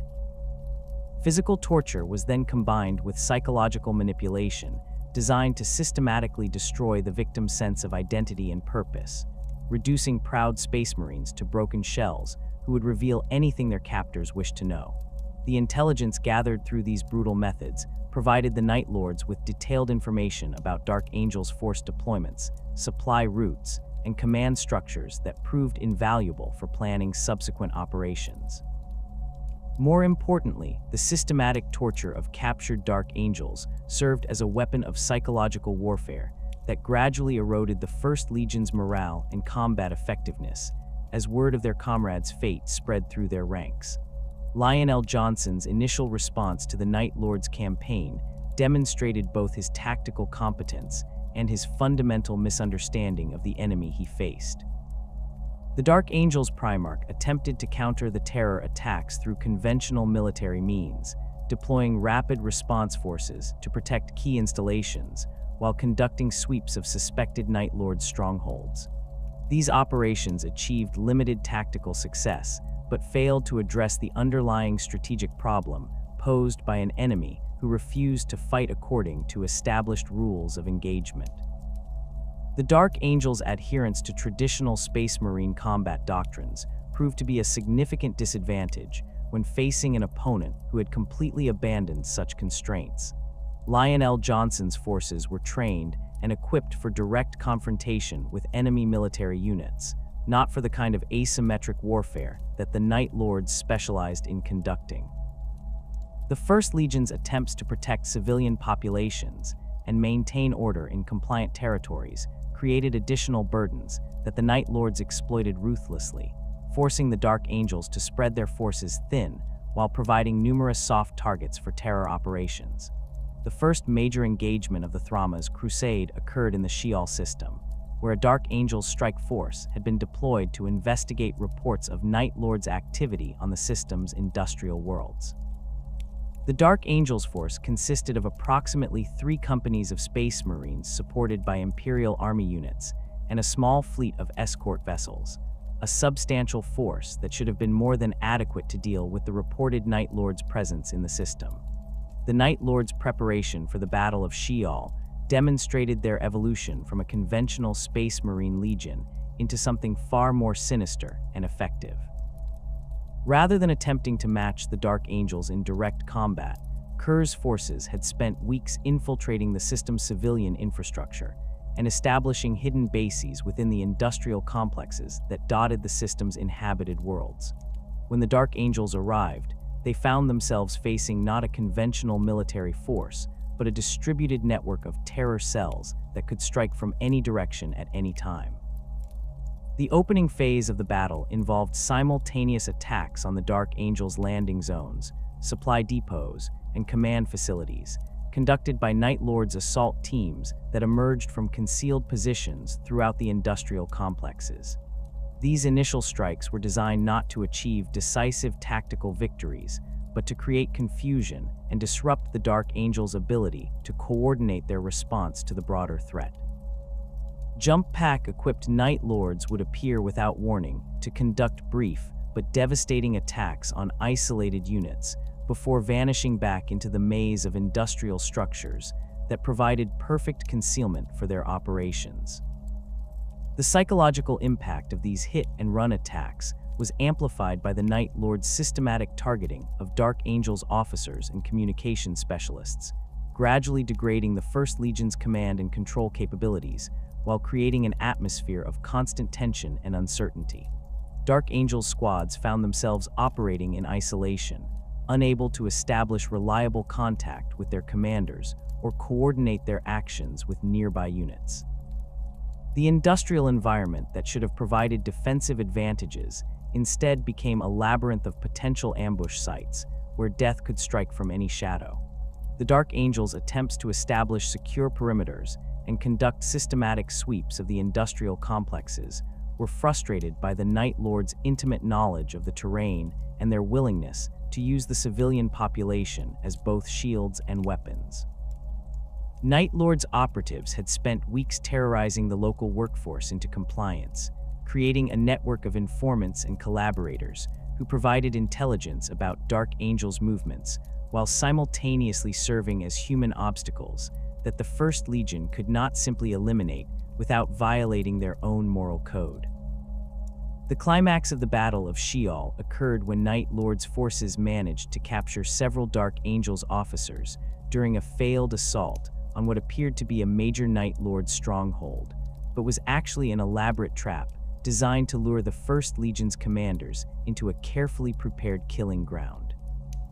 The captured officers were subjected to public torture sessions that were broadcast throughout the system, serving both as sources of tactical intelligence and as psychological weapons designed to break the morale of the remaining Dark Angel's forces.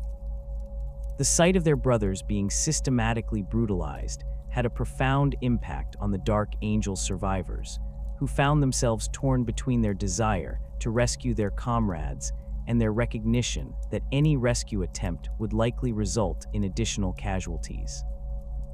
The Night Lords exploited this psychological pressure by offering to exchange prisoners for strategic concessions, creating moral dilemmas that the Dark Angels were ill-equipped to resolve, while simultaneously gathering intelligence about their tactical doctrines and decision-making processes.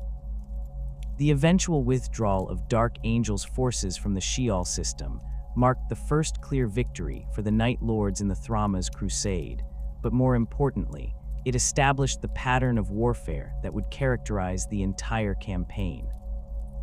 The Night Lords had demonstrated that conventional Space Marine tactics were inadequate for dealing with an enemy who refused to fight according to established rules, while the Dark Angels had learned that their commitment to protecting civilian populations and maintaining moral standards created vulnerabilities that could be ruthlessly exploited. The void warfare that developed during the middle phases of the Thramma's crusade represented a significant evolution in Night Lords' tactical doctrine, as they adapted their terror-based approach to the unique challenges of naval combat. Traditional Space Marine fleet engagements emphasized direct confrontation between capital ships, with victory achieved through superior firepower and tactical maneuvering. The Night Lords instead developed an approach that combined conventional naval tactics with psychological warfare designed to break enemy morale before decisive combat even began. Night Lords' fleet operations during the Thramma's crusade were characterized by the systematic use of captured vessels as weapons of psychological warfare. Ships taken from defeated Dark Angel's forces were converted into floating monuments to terror, with their hulls decorated with the flayed remains of their former crews, and their communication systems used to broadcast recordings of torture sessions to nearby enemy vessels. These nightmare ships would appear on the periphery of Dark Angel's formations, serving as constant reminders of the fate that awaited those who continued to resist. The technical modifications made to Night Lords' vessels reflected their complete abandonment of conventional Space Marine values and their embrace of terror as their primary weapon. Ship interiors were redesigned to accommodate torture chambers and execution facilities that could be used to break captured enemy personnel, while simultaneously serving as training grounds for newly recruited Night Lords. The ship's external appearance was modified with grotesque decorations and trophies taken from defeated enemies, creating vessels that inspired fear and revulsion in all who encountered them. The psychological impact of these modifications extended beyond their effect on enemy forces to encompass the Night Lords themselves, as service aboard these nightmare vessels gradually eroded whatever remained of their humanity and connection to their original purpose as protectors of mankind. The constant exposure to suffering and death created an environment where cruelty became normalized and sadism was actively encouraged, accelerating the moral decay that was already consuming the Legion. The Battle of Thrammas itself represented the largest single engagement of the campaign, as both sides committed substantial fleet assets to what they hoped would be a decisive confrontation. The Dark Angels assembled a force of over 50 capital ships supported by numerous escort vessels and strike cruisers, while the Night Lords deployed a somewhat smaller but more specialized fleet that had been modified specifically for their preferred style of warfare. The opening phases of the battle proceeded according to conventional patterns, with both fleets maneuvering for tactical advantage while conducting long-range bombardments designed to weaken enemy formations before the decisive close-range engagement. However, the Night Lords' true strategy became apparent when they began broadcasting live feeds from their torture chambers, showing captured Dark Angels personnel being systematically brutalized while their comrades watched helplessly from nearby vessels. The psychological pressure created by these broadcasts was compounded by the Night Lords' use of specialized ammunition designed to create maximum suffering among enemy crews.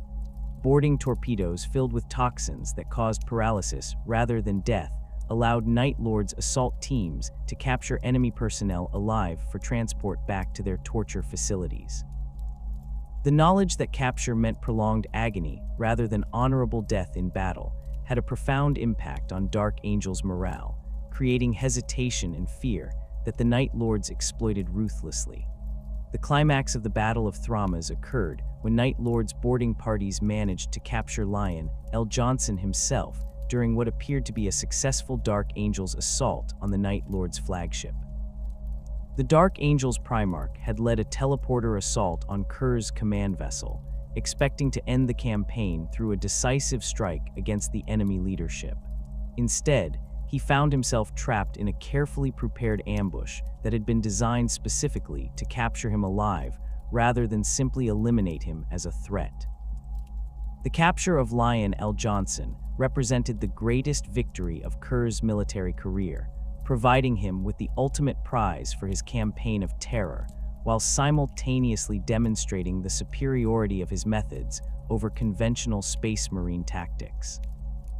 The Dark Angels Primarch's presence aboard the Night Lords' flagship created opportunities for psychological warfare that went far beyond anything the VIII Legion had previously attempted, as Curze now possessed the means to break not just individual Dark Angels, but the entire Legion's will to continue fighting. The interrogation of Lion L. Johnson was conducted by Curze personally, representing both a professional challenge and a deeply personal opportunity to vindicate his philosophy through the systematic breaking of one of the Imperium's most celebrated heroes.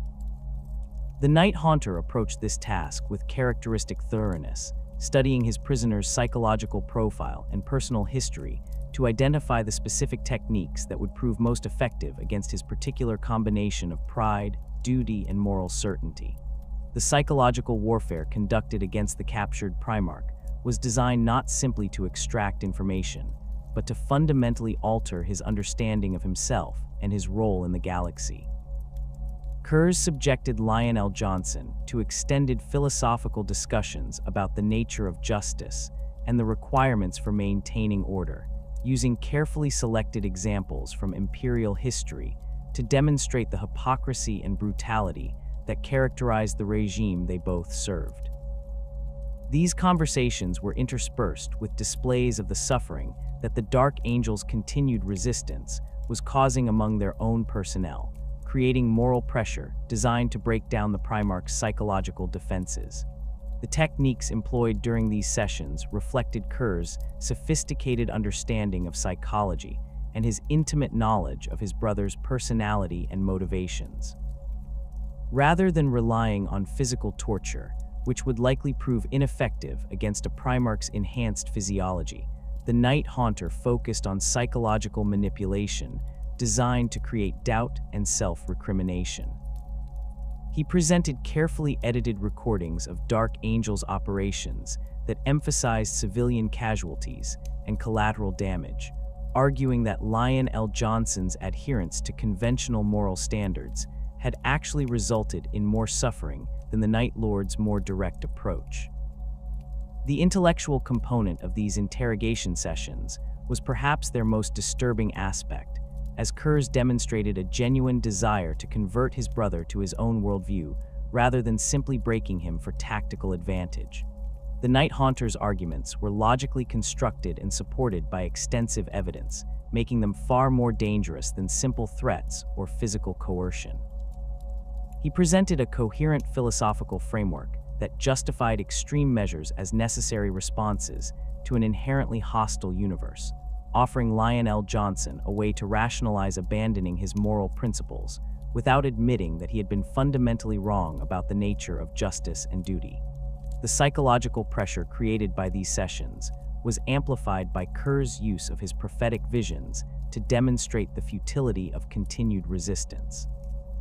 The Night Haunter shared carefully selected glimpses of possible futures that showed the Dark Angel's eventual defeat and the suffering that their continued fighting would cause among Imperial civilians. These visions were presented not as inevitable outcomes, but as consequences of Lionel Johnson's refusal to accept the reality of the Imperium's true nature and adapt his methods accordingly. The duration of Lionel Johnson's captivity allowed Curze to conduct an extended campaign of psychological warfare that went far beyond anything attempted during previous Night Lord's operations. The interrogation sessions continued for weeks, with the Night Haunter gradually escalating the psychological pressure while carefully monitoring his prisoners' responses for signs of weakening resolve. The process was conducted with scientific precision, as Curze documented each technique's effectiveness and adjusted his approach based on the results achieved. The impact of the Dark Angel's Primarch's capture on the broader campaign was immediate and devastating, as news of their Gene Father's fate spread through the First Legion's remaining forces. The psychological shock of learning that their seemingly invincible leader had been taken prisoner created panic and confusion that the Night Lords exploited ruthlessly, conducting coordinated attacks against demoralized Dark Angel's positions throughout the Eastern Fringe. The systematic nature of these assaults demonstrated the extent to which the Night Lords had evolved beyond simple terror tactics to become a sophisticated military force capable of achieving strategic objectives through the careful application of psychological pressure. The rescue attempt that eventually freed Lionel Johnson was conducted by a joint force of Dark Angels and loyalist elements from other legions who had managed to coordinate their efforts despite the communication difficulties created by the Night Lord's systematic targeting of astropathic facilities. The operation required extensive planning and coordination, as the rescuers had to overcome not only the Night Lord's defensive preparations, but also the psychological warfare techniques that had been employed to break their Primarch's spirit. The assault on the Night Lord's flagship was conducted with desperate determination, as the Dark Angels understood that their Legion's survival depended on successfully retrieving their Gene Father before his captivity could be used to achieve the complete demoralization of their remaining forces. The boarding action that followed was among the most brutal engagements of the entire heresy, as Dark Angel's assault teams fought through corridors that had been deliberately designed to maximize the psychological impact of the horrors they contained.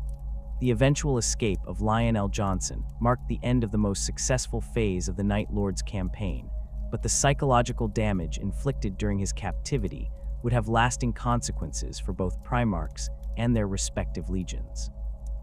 The Dark Angel's Primarch had been exposed to philosophical arguments and moral challenges that would continue to influence his thinking long after his physical liberation, while Curze had demonstrated the effectiveness of his methods against even the most disciplined and morally certain of his brothers. The final phases of the Thramas crusade devolved into a series of increasingly desperate engagements, as both legions found themselves severely weakened by the prolonged campaign. The Night Lords had achieved their strategic objective of preventing Dark Angel's reinforcements from reaching Terra, but the cost had been enormous in terms of both personnel and materiel.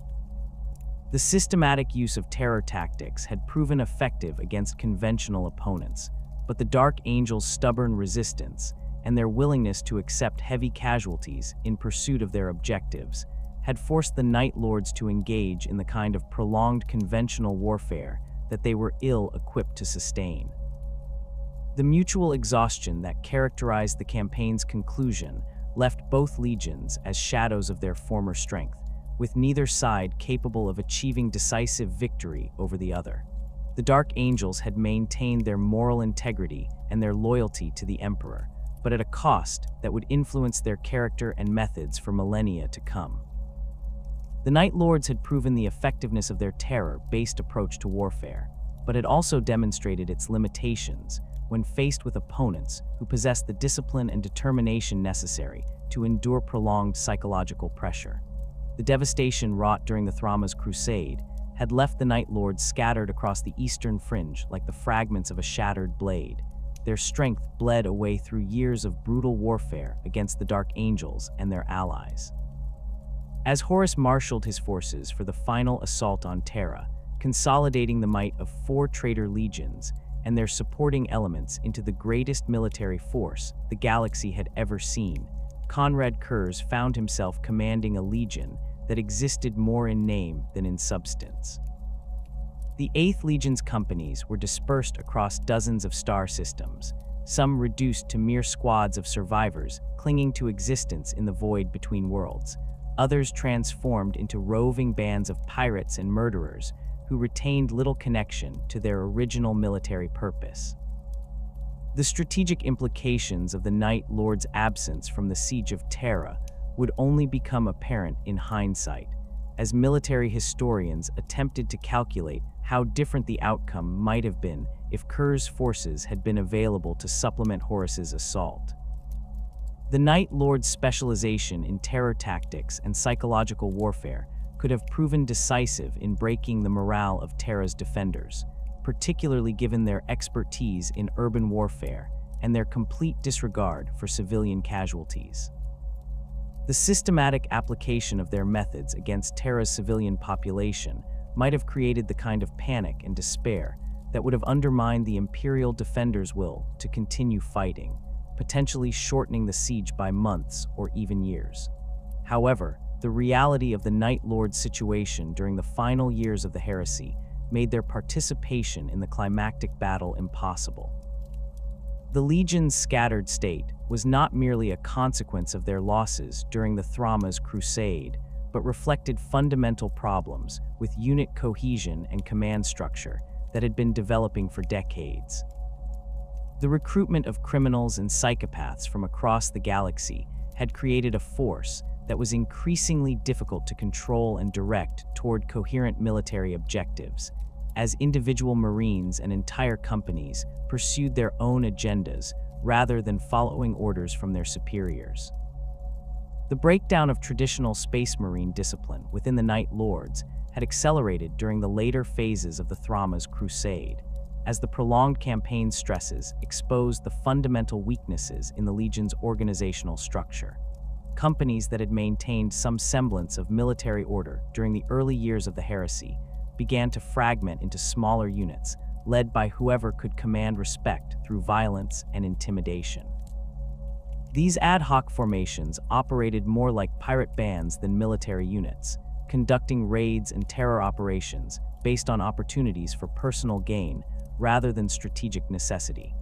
Curze's attempts to reassert control over his dispersed forces were hampered by his own deteriorating mental condition and the practical difficulties of maintaining communication across the vast distances that separated Night Lords' formations.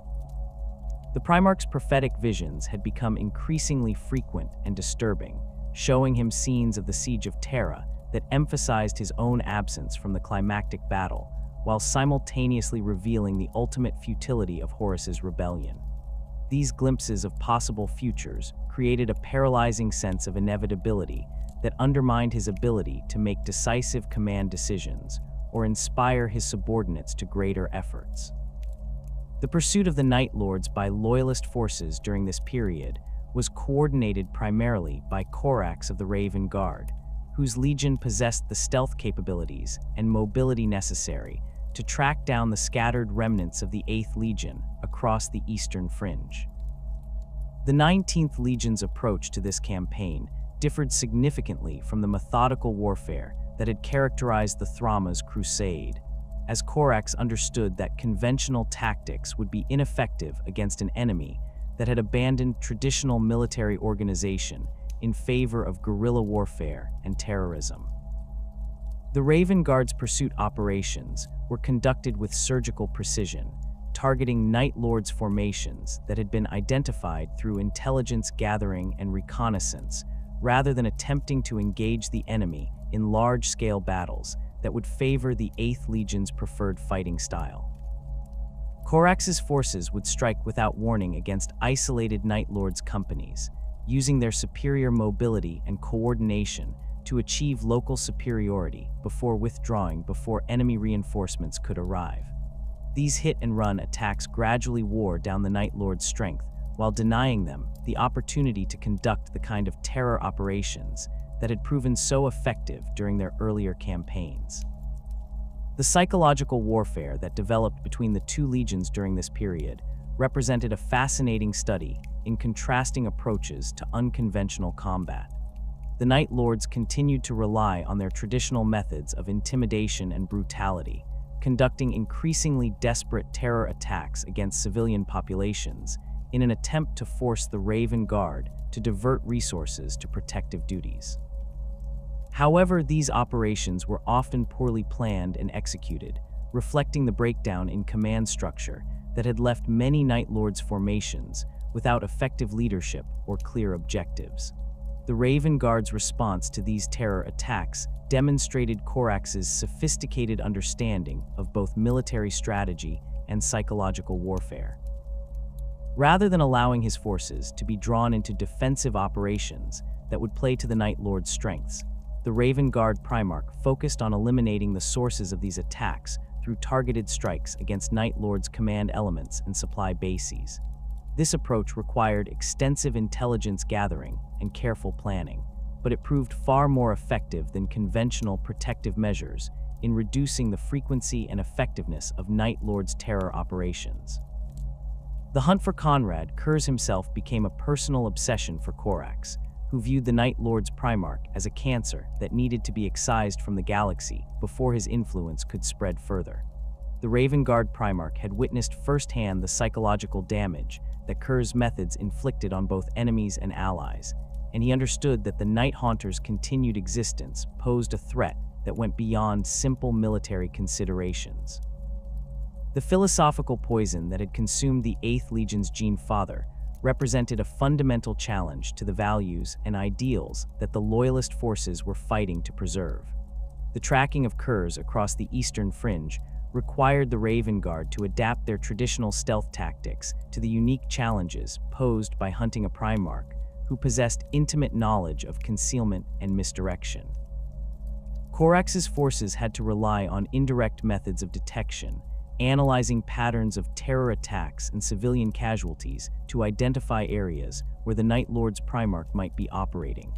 This investigative approach was time-consuming and resource-intensive, but it gradually narrowed the search area and provided intelligence about Curze's psychological state and tactical preferences.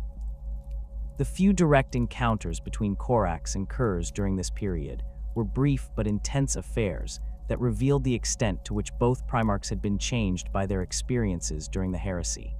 The Night Haunter had become increasingly erratic and unpredictable, his behavior alternating between periods of lucid tactical brilliance and episodes of seemingly random violence that served no apparent strategic purpose.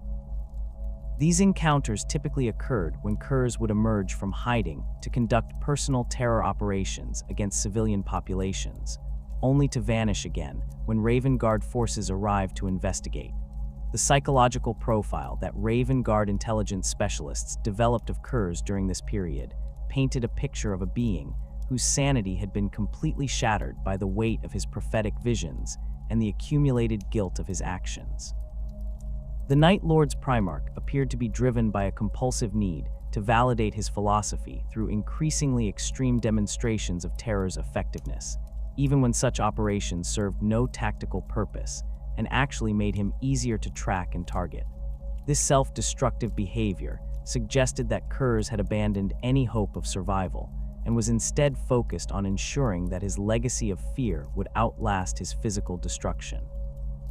The impact of the prolonged pursuit on the Night Lords as a whole was devastating, as the constant pressure from Raven Guard forces prevented them from consolidating their strength or conducting the kind of large-scale terror operations that had defined their earlier campaigns. Individual companies found themselves isolated and under constant threat, forced to expend their limited resources on basic survival rather than offensive operations. The psychological strain of being hunted by an enemy who possessed superior intelligence capabilities and mobility gradually eroded whatever remained of the Night Lord's unit cohesion and fighting spirit. The breakdown of communication between scattered Night Lords formations was exacerbated by the Raven Guard's systematic targeting of astropathic facilities and communication relays throughout the eastern fringe. This campaign of infrastructure destruction was designed to prevent the Night Lords from coordinating their activities or sharing intelligence about Raven Guard movements, but it also had the unintended consequence of accelerating the Legion's fragmentation into autonomous units that operated without reference to any central authority or strategic plan. The absence of the Night Lords from the Siege of Terra was felt most acutely during the early phases of the assault, when Horus's forces were attempting to establish beachheads on the planet's surface and break through the outer defensive lines. The specialized urban warfare techniques that the VIII Legion had perfected during their compliance campaigns could have proven invaluable for clearing the maze of fortifications and defensive positions that protected the approaches to the Imperial Palace. The Night Lords' willingness to use civilian populations as human shields and their expertise in conducting operations in heavily built-up areas might have allowed the traitor forces to advance more rapidly and with fewer casualties. The psychological warfare capabilities that the Night Lords possessed could have been equally valuable during the siege's later phases, when both sides were locked in brutal attritional warfare that tested the limits of human endurance. The systematic application of terror tactics against Terra's civilian population might have created the kind of mass panic and social breakdown that would have undermined the defenders' morale and forced them to divert resources from military operations to maintain civil order. The Night Lord's expertise in breaking enemy will, through psychological pressure, could have complemented the more conventional military approaches employed by the other traitor legions. However, the strategic benefits that the Night Lords might have provided during the Siege of Terra must be weighed against the potential problems that their presence would have created for Horus's overall campaign. The VIII Legion's lack of discipline and their tendency to pursue personal agendas rather than following orders had become increasingly problematic during the final years of the heresy, making them unreliable allies whose actions might have undermined the careful coordination required for such a complex military operation. The Night Lords' reputation for excessive brutality and their complete disregard for civilian casualties might have also created political problems for Horus, who was attempting to present himself as a liberator rather than a conqueror. The news of Horus's defeat and death reached the scattered Night Lords' formations through a variety of channels, from astropathic communications to captured Imperial broadcasts, but the impact of this information varied significantly depending on each unit's particular circumstances and leadership. Some companies received the news with despair and resignation, recognizing that their cause had been lost and that they faced inevitable destruction at the hands of loyalist forces. Others responded with rage and defiance, vowing to continue their campaign of terror as a form of revenge against the Imperium that had destroyed their warmaster and their dreams of a new order. The psychological impact of Horus's defeat on Konrad Curze was particularly severe, as the event validated the prophetic visions that had tormented him for decades, while simultaneously destroying any hope that the rebellion might succeed in its ultimate objectives. The Night Lords Primarch had committed himself to the traitor cause partly because his visions had shown him that the conflict was inevitable, but he had also harbored a secret hope that victory might allow him to reshape the galaxy according to his own twisted vision of justice. The failure of the Siege of Terra eliminated this possibility, and left him with nothing but the certainty of his own eventual destruction. The beginning of what would later be known as the Long War represented a fundamental transformation in the Night Lord's character and objectives, as they evolved from a military force serving a coherent political cause into something more akin to a collection of terrorist organizations united only by their shared hatred of the Imperium and their commitment to spreading fear and suffering throughout the galaxy.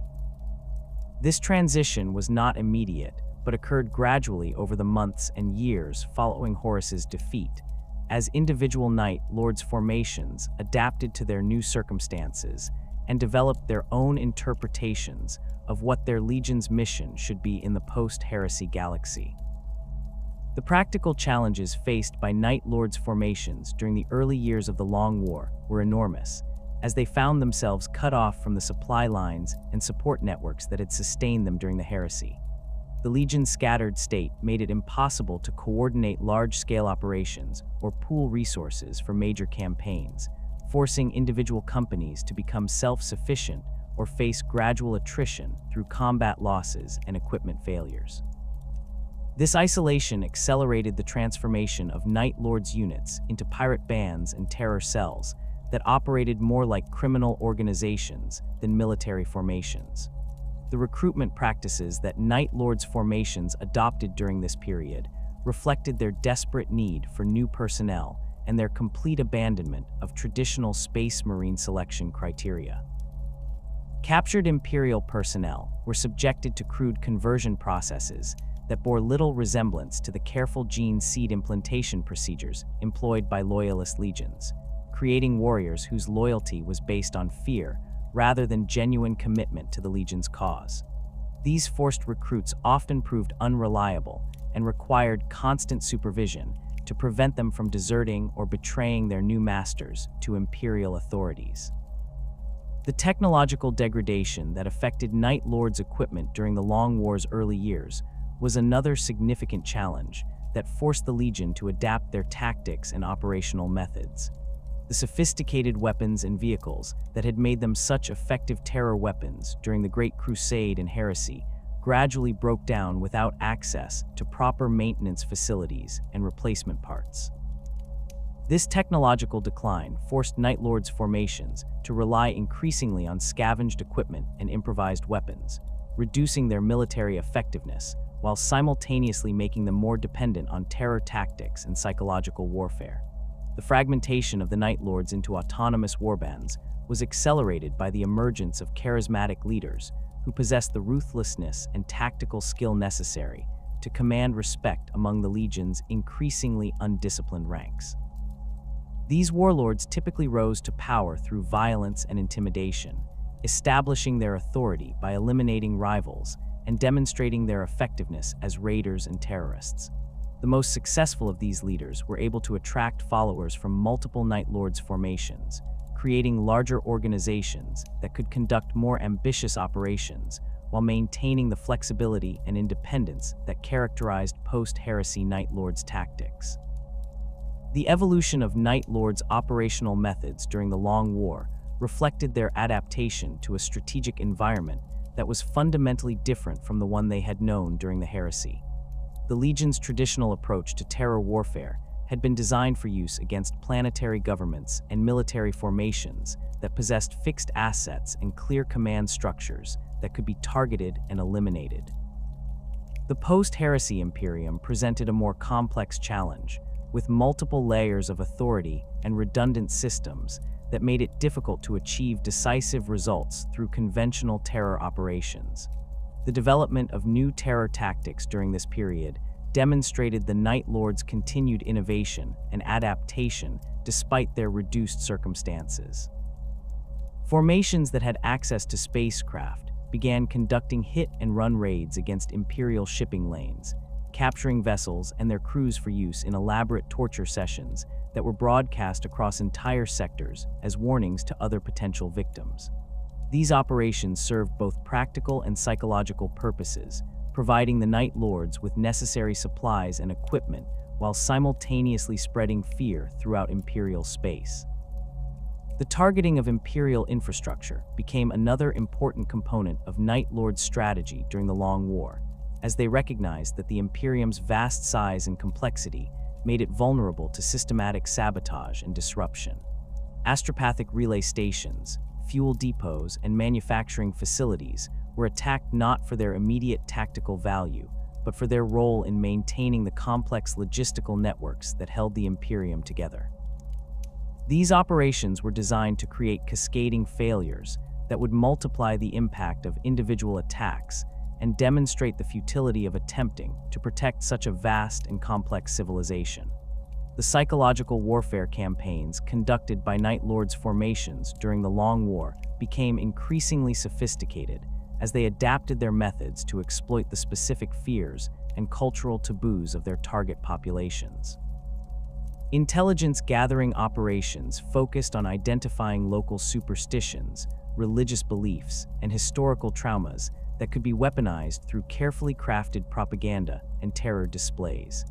These psychological operations were often more effective than direct military action in achieving the Night Lord's objectives of spreading fear and undermining Imperial authority.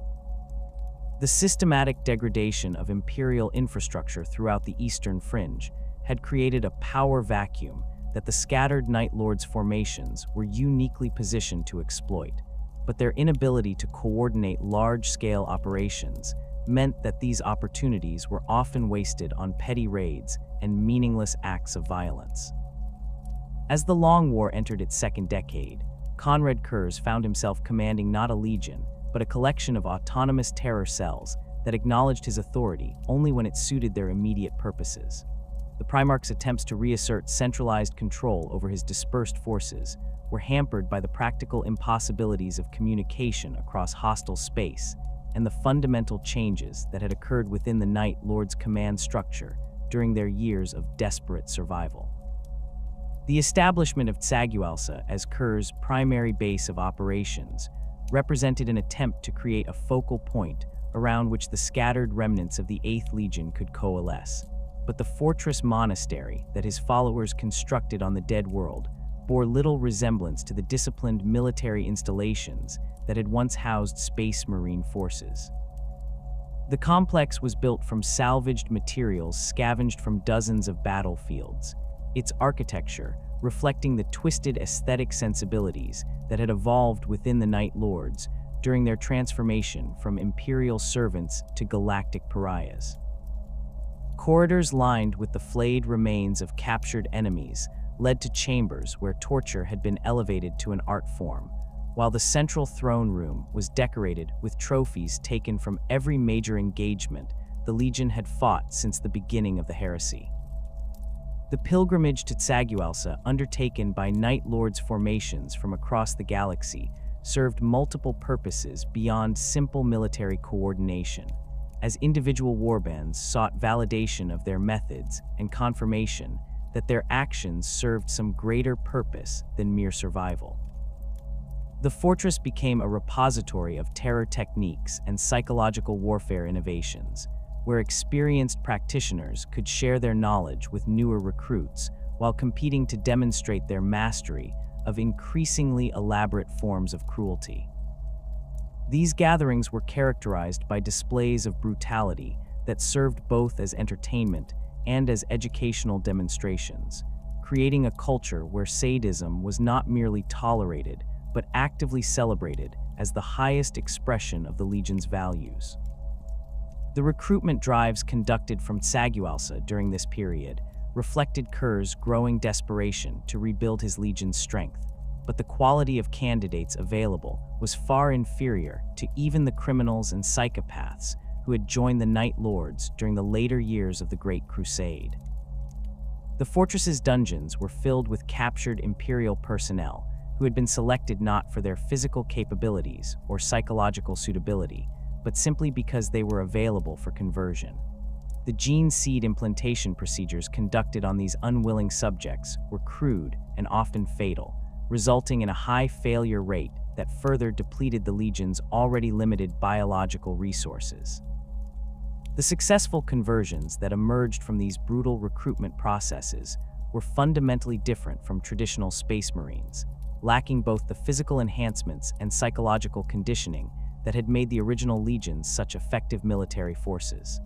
These new Night Lords were driven primarily by fear of their masters rather than loyalty to any cause or ideology, making them unreliable in combat situations where independent judgment and initiative were required. Their presence within the Legion accelerated the breakdown of traditional military discipline while contributing little to the organization's overall combat effectiveness. The intelligence networks that the Night Lords established throughout the Eastern Fringe during this period were built on foundations of terror rather than genuine cooperation, as local populations provided information primarily to avoid becoming targets of Night Lords' reprisals rather than out of any sympathy for their cause. These networks were inherently unstable and prone to collapse when Imperial forces offered better protection, or when the fear that maintained them was overcome by anger or desperation. The intelligence gathered through such methods was often unreliable and biased toward information that the sources believed their Night Lords' contacts wanted to hear, rather than accurate assessments of Imperial capabilities and intentions. The technological innovations developed by Night Lords artificers during the Long War reflected their adaptation to resource scarcity and their increasing reliance on psychological warfare over conventional military tactics. Weapons were modified to maximize the suffering they inflicted rather than their battlefield effectiveness, with serrated edges and barbed points designed to create wounds that would terrorize witnesses rather than simply kill enemies efficiently. Armor was decorated with grotesque trophies and intimidating imagery that served to identify the wearer as a Night Lord while simultaneously psychological impact on anyone who encountered them. The void warfare capabilities that the Night Lords maintained during this period were built around captured and salvaged vessels that had been extensively modified to serve their specialized requirements. Ship interiors were redesigned to accommodate torture chambers and execution facilities that could be used to break captured crews while simultaneously serving as training grounds for new recruits. The vessel's external appearance was altered with macabre decorations and trophy displays that made them instantly recognizable as Night Lords ships while creating psychological pressure on enemy forces who encountered them in battle. The naval tactics employed by Night Lords' fleets during the Long War emphasized psychological warfare over conventional ship-to-ship combat, with boarding actions designed to capture enemy vessels intact rather than simply destroying them.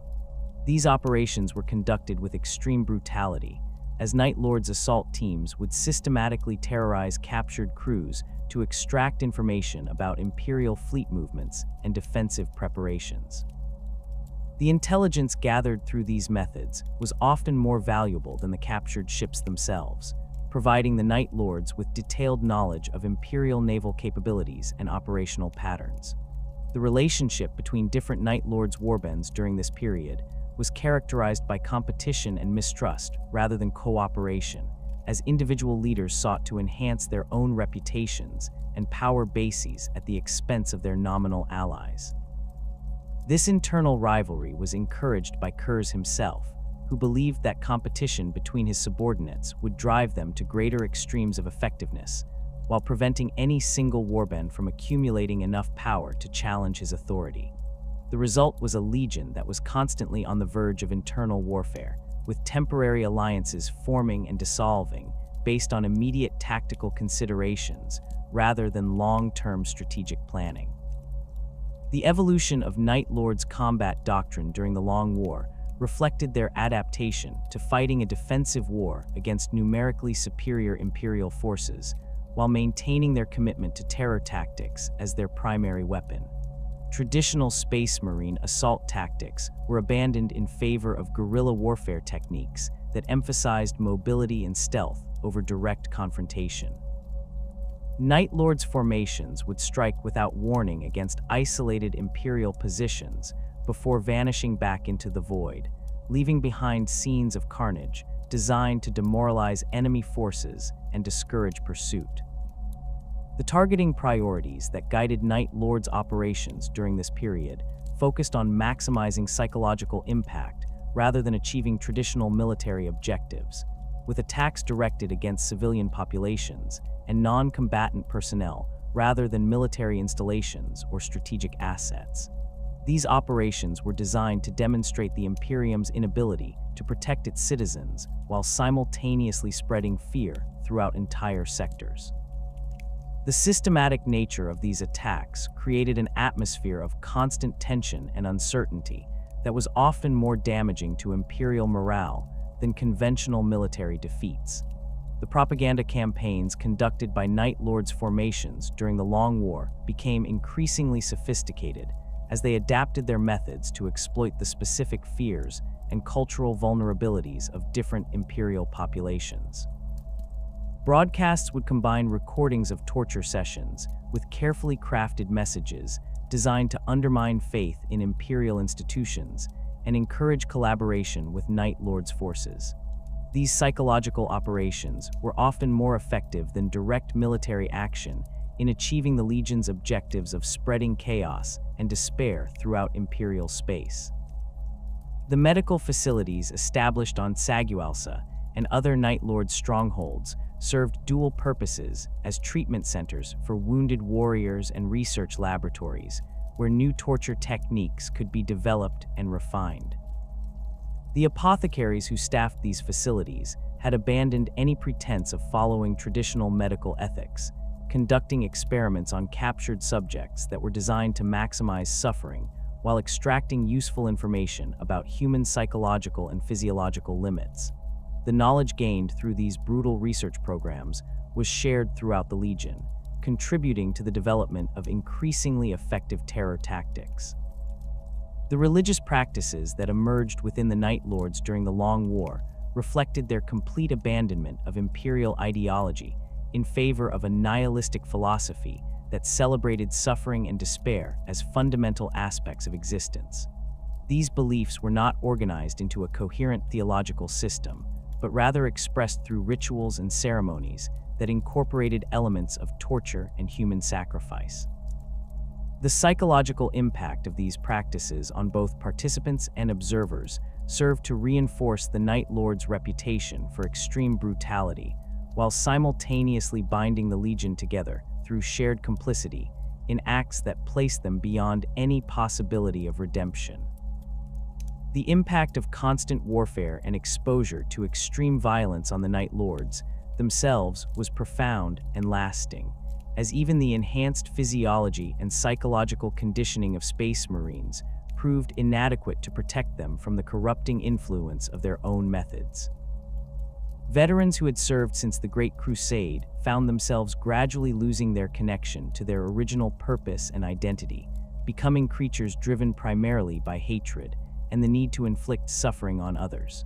This psychological degradation was accelerated by the constant stress of operating in hostile territory without reliable supply lines or support networks.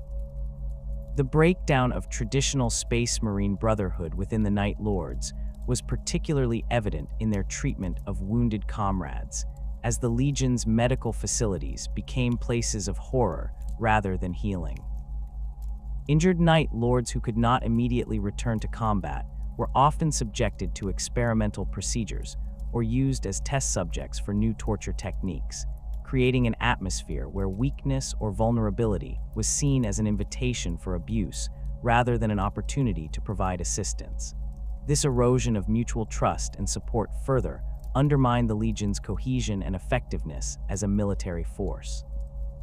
The influence of chaos corruption on the Night Lords during this period was subtle but pervasive, manifesting not through obvious mutations or demonic possession, but through the gradual erosion of whatever remained of their humanity and moral restraint. The constant exposure to suffering and death created an environment where the boundaries between acceptable and unacceptable behavior gradually dissolved, leaving warriors who were capable of any atrocity if it served their immediate purposes.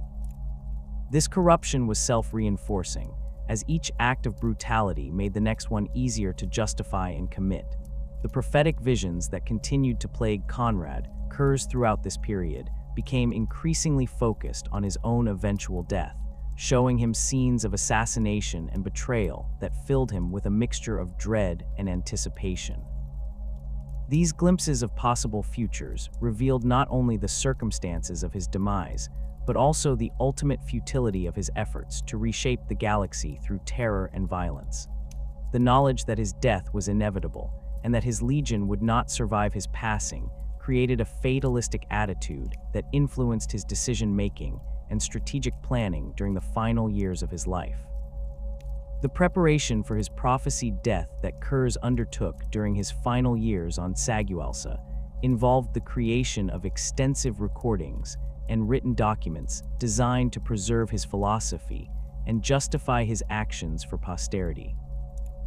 These materials were intended to serve as a final vindication of his methods and a condemnation of the Imperium's hypocrisy, providing future generations with the evidence necessary to understand the true nature of imperial rule and the necessity of the terror tactics he had employed. The creation of these records became an obsession that consumed much of the Primarch's time and energy during his final months. The arrival of the Calidus assassin Emshen on Saguelsa was detected by the fortress's security systems, but Curze made no effort to prevent her infiltration or protect himself from the threat she represented. The Primarch had foreseen this moment in his visions for decades, and had come to view his assassination not as a defeat, but as the ultimate validation of his prophecies and the final proof of the Imperium's true nature. His decision to allow the assassin to reach him unimpeded was interpreted by his followers as either supreme confidence in his abilities or complete resignation to his fate. The assassination of Konrad Curze sent shockwaves through the scattered remnants of the Night Lord's Legion, but rather than unifying them in grief or vengeance, his death accelerated the fragmentation that had been developing for decades. Without their Gene Father's terrifying presence to maintain even the semblance of central authority, the various Night Lords' formations that had acknowledged his leadership began to operate as completely autonomous entities. The fortress monastery on Saguelsa became a contested prize as different warbands fought for control of its resources and the symbolic authority that came with occupying their Primarch's former stronghold. The immediate aftermath of Curze's death was characterized by a brutal power struggle between his most senior captains, each claiming the right to inherit command of the Legion based on their length of service, their proximity to the Primarch during his final years, or their success in previous terror campaigns. Captain Sahal of the Raptors claimed that Curze had designated him as heir through a private conversation, while First Captain Sevatar's supporters argued that his position as the Legion's senior officer gave him the strongest claim to leadership. Other contenders emerged from the various companies scattered across the eastern fringe, each bringing their own interpretation of what the Night Lords should become in the post-Curze era. The civil war that erupted within the Night Lords' ranks was conducted with the same ruthless brutality that characterized their external operations, as former brothers turned their terror tactics against each other in pursuit of dominance. The fighting was particularly vicious because each faction understood exactly how to exploit their opponent's psychological vulnerabilities, having served alongside them for decades. Torture chambers that had once been used to break Imperial prisoners were repurposed for extracting information from captured Night Lords, while the flayed skins of defeated rivals were displayed as warnings to potential challengers. Captain Krieg Acerbus emerged as one of the most successful warlords during this period of internal strife, using his command of the 12th Company as a foundation for building a larger coalition of Night Lords formations.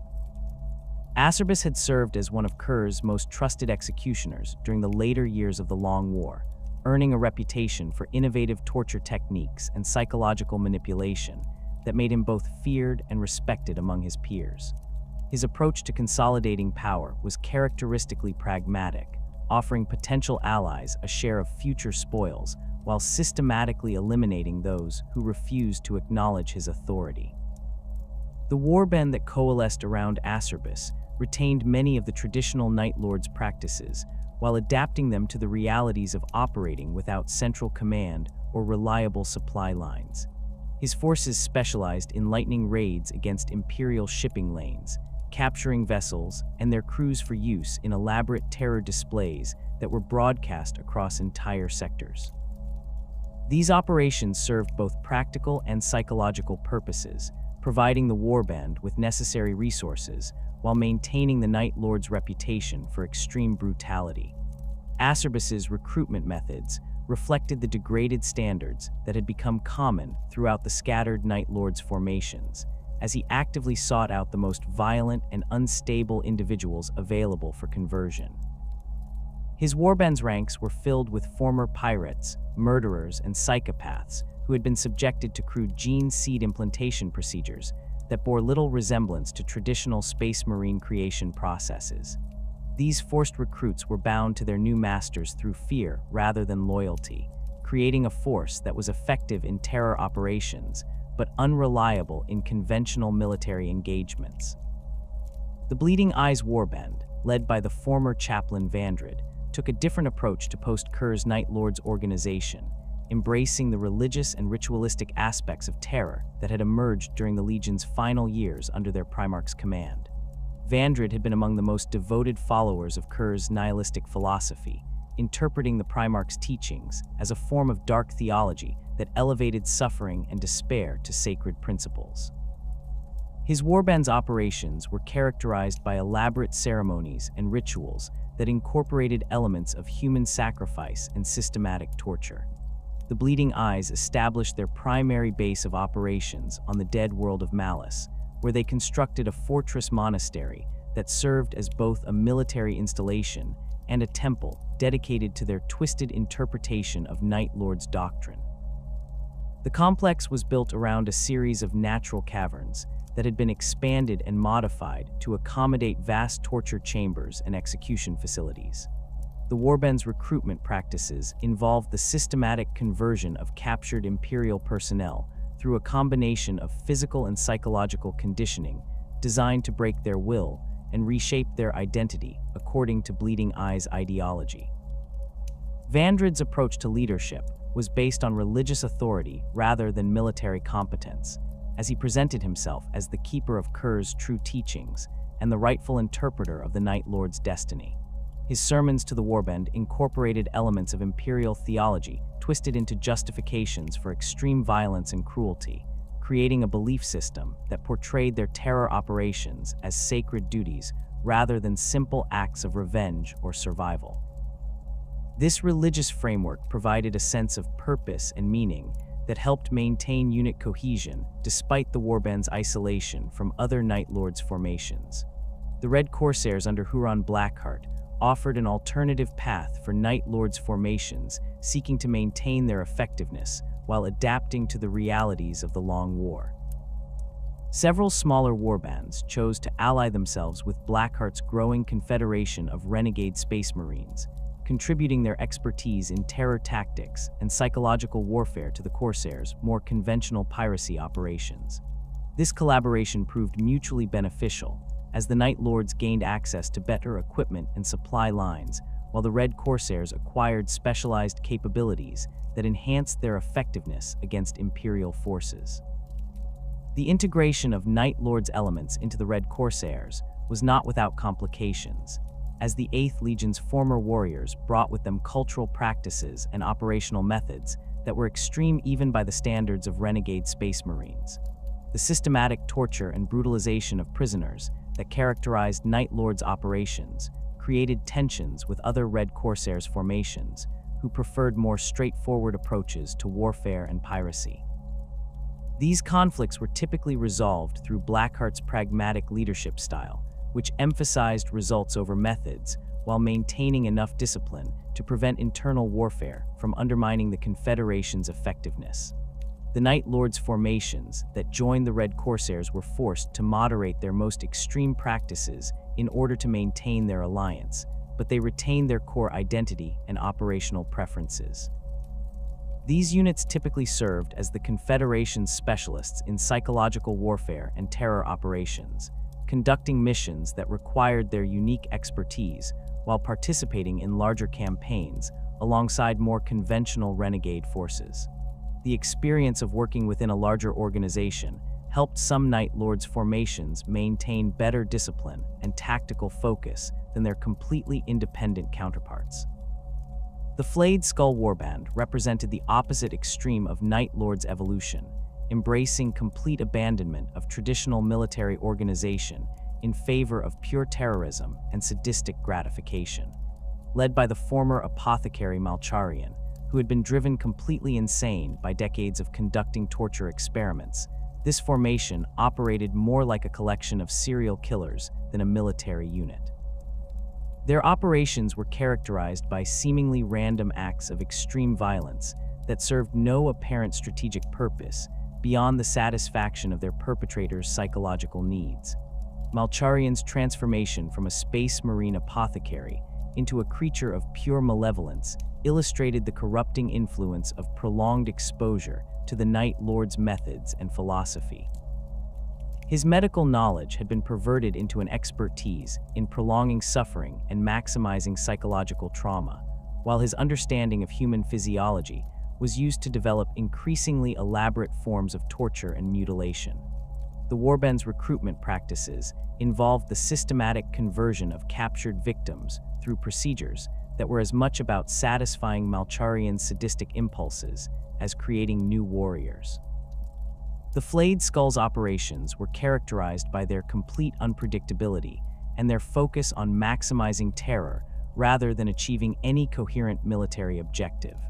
The warband would appear without warning in Imperial space, conduct a series of brutal attacks against civilian populations, then vanish before Imperial forces could respond effectively. These operations often involved the systematic depopulation of entire settlements through methods designed to create maximum psychological impact on anyone who discovered the aftermath. The lack of strategic coherence in the flayed skull's activities made them particularly dangerous to other Night Lords' formations, as their actions often attracted Imperial attention to regions where more disciplined warbands were attempting to operate covertly. Several attempts were made by other Night Lords leaders to eliminate or control Malcharian's forces, but the warband's complete unpredictability and their leaders' intimate knowledge of Night Lords' tactics made them difficult targets. The situation was further complicated by the fact that some Night Lords found the flayed skull's complete abandonment of restraint appealing, leading to defections from more organized formations. The retreat of various Night Lords' formations into the Eye of Terror represented a fundamental shift in their operational environment and strategic outlook. The warp-touched realm offered sanctuary from Imperial pursuit while providing access to resources and allies that were unavailable in real space. But it also exposed the scattered warbands to corrupting influences that accelerated their transformation from space marines into something far more sinister. The Eye's twisted geography and temporal anomalies made it an ideal hiding place for forces that preferred to operate through terror and surprise rather than conventional military tactics. The adaptation to life within the Eye of Terror required significant changes in Night Lords' operational methods and equipment, as the realm's chaotic nature made traditional military planning and logistics impossible. Warbands were forced to become completely self-sufficient, developing the ability to maintain their equipment and replace their losses using whatever resources they could scavenge or steal from other inhabitants of the Eye. This necessity drove many formations toward increased piracy and raiding, as they sought to acquire the materials needed for basic survival. The influence of chaos within the Eye was subtle but pervasive among the Night Lords' formations that took refuge there, manifesting not through obvious mutations or demonic possession, but through the gradual erosion of whatever restraint and discipline remained within their ranks. The constant exposure to the warp's corrupting influence accelerated the psychological degradation that had been occurring since the early days of the Long War, creating warriors who were driven primarily by their need to inflict suffering on others rather than any coherent ideology or strategic objective. The relationships that developed between Night Lords' warbands and other chaos forces within the Eye were typically based on mutual exploitation rather than genuine alliance, as the former VIII Legion warriors remained too individualistic and unpredictable to serve as reliable partners in larger campaigns. Some formations found employment as specialists in terror operations for more powerful Chaos Lords, while others established themselves as independent raiders who preyed on the shipping lanes that connected different regions of the Eye. The conflicts with loyalist space marines that characterized the early centuries of the Long War demonstrated both the continued effectiveness of Night Lords' terror tactics and their limitations when facing disciplined opponents who understood their methods. The Imperial Fists proved particularly adept at countering Night Lords' operations, using their expertise in defensive warfare to protect civilian populations while conducting methodical campaigns to eliminate terror cells and raiding bases. These engagements typically involved prolonged sieges of Night Lords' strongholds, where the Loyalist forces would systematically eliminate the defenders' ability to conduct terror operations while maintaining pressure through conventional military means. The Ultramarines took a different approach to combating Night Lords' formations, focusing on intelligence gathering and rapid response capabilities that allowed them to intercept terror attacks before they could achieve their psychological objectives. The 13th Legion's superior organization and logistics gave them significant advantages in tracking and pursuing Night Lords' formations across multiple star systems, while their disciplined approach to warfare made them less susceptible to the psychological pressure that terror tactics were designed to create. The Dark Angel's pursuit of Night Lords' formations was driven by personal animosity dating back to the Thrama's crusade, as the First Legion sought to settle old scores while eliminating threats to Imperial security. These campaigns were characterized by their relentless nature and their focus on complete annihilation rather than simple defeat, as the Dark Angels refused to accept surrender or negotiate with their former enemies. The psychological impact of these vengeful pursuits on Night Lords' formations was significant, as they faced opponents who were motivated by hatred rather than simple duty. The gradual loss of original purpose and identity among Night Lords' formations was perhaps the most significant consequence of their transformation from an organized legion into scattered warbands of terrorists and pirates. The ideological framework that had originally justified their methods, however twisted it had become, was gradually abandoned in favor of simple survival and the satisfaction of increasingly depraved impulses. Veterans who remembered the Great Crusade found themselves leading formations that bore no resemblance to the disciplined military units they had once served with, while newer recruits had no connection to the Night Lord's original mission or values. The breakdown of traditional Space Marine culture within the scattered Night Lord's formations was accelerated by their adoption of practices and beliefs that were fundamentally incompatible with their original purpose as protectors of humanity. The systematic torture and murder of civilians, the use of human sacrifice in religious ceremonies, and the complete abandonment of any pretense of honor or duty created a culture where the only values that mattered were personal power and the ability to inflict suffering on others. The technological degradation that affected Night Lords' equipment during the Long War forced many formations to adapt their tactics and operational methods to accommodate their reduced capabilities. The sophisticated weapons and vehicles that had made them such effective terror weapons during the Heresy gradually broke down without access to proper maintenance facilities and replacement parts, forcing the warbands to rely increasingly on scavenged equipment and improvised weapons. This technological decline reduced their military effectiveness while making them more dependent on terror tactics and psychological warfare to achieve their objectives. The recruitment practices adopted by Night Lords' formations during the Long War reflected their desperate need for new personnel and their complete abandonment of traditional Space Marine selection criteria.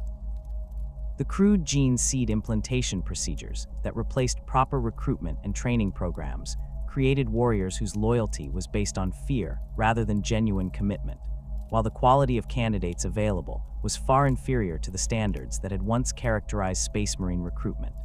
These forced conversions often resulted in psychological instability and violent behavior that made the resulting warriors difficult to control and direct toward productive objectives. The emergence of individual champions and warlords from the scattered remnants of the Night Lord's Legion created a complex web of rivalries, alliances, and blood feuds that would define the VIII Legion's character for millennia to come. Among these figures, few commanded as much respect and fear as Talos Valcorin, the former sergeant who had risen to lead what remained of the 10th Company through the darkest years following their Primarch's assassination. Unlike many of his contemporaries who had embraced the complete abandonment of their original purpose, Talos maintained an unwavering belief that the Night Lords still served a vital function in the galaxy's moral ecosystem, even if that function had been perverted beyond recognition.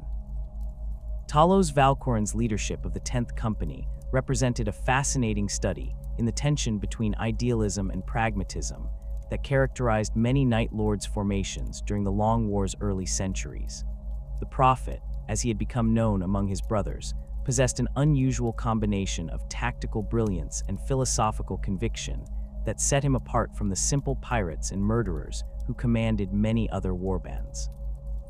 His visions of possible futures, inherited through some quirk of gene seed or psychological conditioning, provided him with strategic insights that proved invaluable during the company's desperate struggle for survival in the hostile environment of post-heresy Imperial space.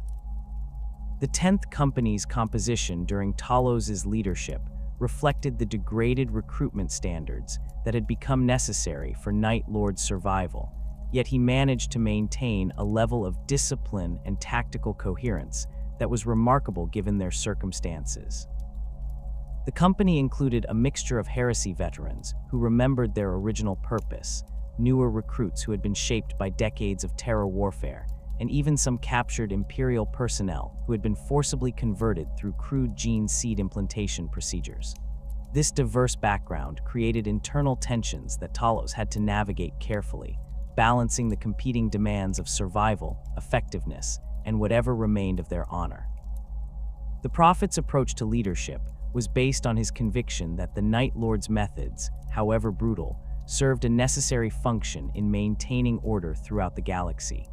He argued that their terror campaigns prevented larger conflicts by demonstrating the consequences of rebellion and disorder, making them instruments of a harsh but ultimately beneficial justice. This philosophical framework provided his followers with a sense of purpose that went beyond simple survival or revenge, creating a cohesion that was rare among Night Lords' formations during this period. Talos' tactical innovations during the 10th Company's campaigns demonstrated his ability to adapt traditional Night Lords' methods to the changing strategic environment of the Long War. His forces specialized in surgical strikes against Imperial infrastructure targets, focusing on communications relays, supply depots, and administrative centers whose destruction would create maximum disruption with minimal risk of civilian casualties. These operations were conducted with characteristic Night Lords' brutality, but they were planned and executed with a level of strategic sophistication that reflected Talos' understanding of the broader implications of their actions. The company's most famous operation during this period was the systematic dismantling of the Cadian Gates Early Warning Network, a campaign that required months of careful planning and coordination between multiple Night Lords formations. Talos convinced several other warbands to participate in the operation by demonstrating how the destruction of the monitoring stations would benefit all Chaos forces operating in the region, creating temporary alliances based on mutual interest rather than personal loyalty. The success of this campaign established his reputation as a strategic thinker capable of achieving objectives that went beyond simple terrorism or piracy. The relationship between Talos and his Gene Father's legacy was complex and often contradictory, as he struggled to reconcile his admiration for Konrad Curze's vision with his growing awareness of the Primarch's psychological deterioration and moral corruption. The Prophet maintained that Curze's original philosophy had been sound, but that it had been perverted by the pressures of the heresy and the Night Lords' gradual abandonment of their disciplinary standards. This interpretation allowed him to preserve his faith in the Legion's mission while acknowledging the need for significant reforms in their methods and recruitment practices. The 10th Company's internal culture under Talos's leadership reflected his attempts to preserve something of the Night Lord's original character while adapting to the realities of their current situation. Veterans were expected to mentor newer recruits in both tactical skills and the philosophical principles that justified their actions, creating a form of ideological continuity that was rare among other Night Lords formations. This emphasis on education and indoctrination helped maintain unit cohesion while ensuring that the company's actions served strategic rather than purely sadistic purposes. The mystery surrounding First Captain Sevatar's fate during the heresy had become one of the most enduring legends within Night Lord's culture, spawning countless theories and conflicting accounts that reflected the scattered nature of the Legion's historical records. Jago Sevatarian, known throughout the VIII Legion as the Prince of Crows, had been Konrad Curze's most trusted lieutenant and the embodiment of everything that made the Night Lords effective as warriors and terrifying as enemies. His disappearance during the later stages of the heresy had left a void in the Legion's command structure that had never been adequately filled, contributing to the fragmentation and lack of central authority that characterized their post-Curze existence. The various accounts of Sevatar's final fate ranged from heroic, last stands against overwhelming Imperial forces to betrayal and execution at the hands of his own brothers, but none could be verified through reliable sources or corroborating evidence. Some Night Lords formations maintained that their former first captain had been killed during the siege of an Imperial fortress world, dying as he had lived in a storm of violence and bloodshed that epitomized the Legion's approach to warfare. Others claimed that he had been captured by Loyalist forces and subjected to interrogation and execution, making him a martyr to the cause of Night Lord's independence and resistance. More disturbing theories suggested that Sevatar had abandoned the Legion entirely, either through death in some forgotten battle or through a deliberate decision to disappear and assume a new identity. These accounts were particularly troubling to Night Lords who had served under his command, as they implied that even their most dedicated and capable leaders could lose faith in their cause and seek escape from the endless cycle of violence and terror that defined their existence.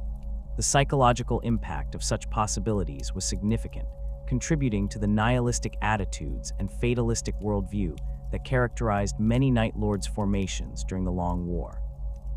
The search for reliable information about Sevatar's fate became an obsession for several Night Lords warbands, who devoted significant resources to investigating rumors and following leads that might provide definitive answers about their former first captain's destiny.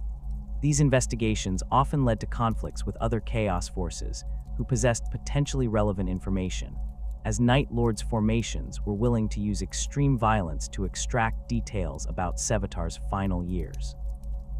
The systematic torture and interrogation of captured Imperial personnel who might have encountered the Prince of Crows became a standard practice among these searchers, though their efforts rarely produced useful intelligence. The legend of Sevatar's disappearance served multiple functions within Night Lord's culture, providing both a source of inspiration and a cautionary tale about the dangers of losing faith in their mission. Veterans would tell stories of his tactical brilliance and unwavering dedication to illustrate the standards that all Night Lords should aspire to achieve, while simultaneously using his mysterious fate as a warning about the consequences of allowing doubt or weakness to undermine their commitment to the Legion's cause. These contradictory messages reflected the complex and often conflicting emotions that characterized Night Lords' attitudes toward their own history and identity. The emergence of major Chaos Lords from Night Lords' ranks during the Long War demonstrated the Legion's continued ability to produce leaders capable of commanding respect and fear among the galaxy's most dangerous predators.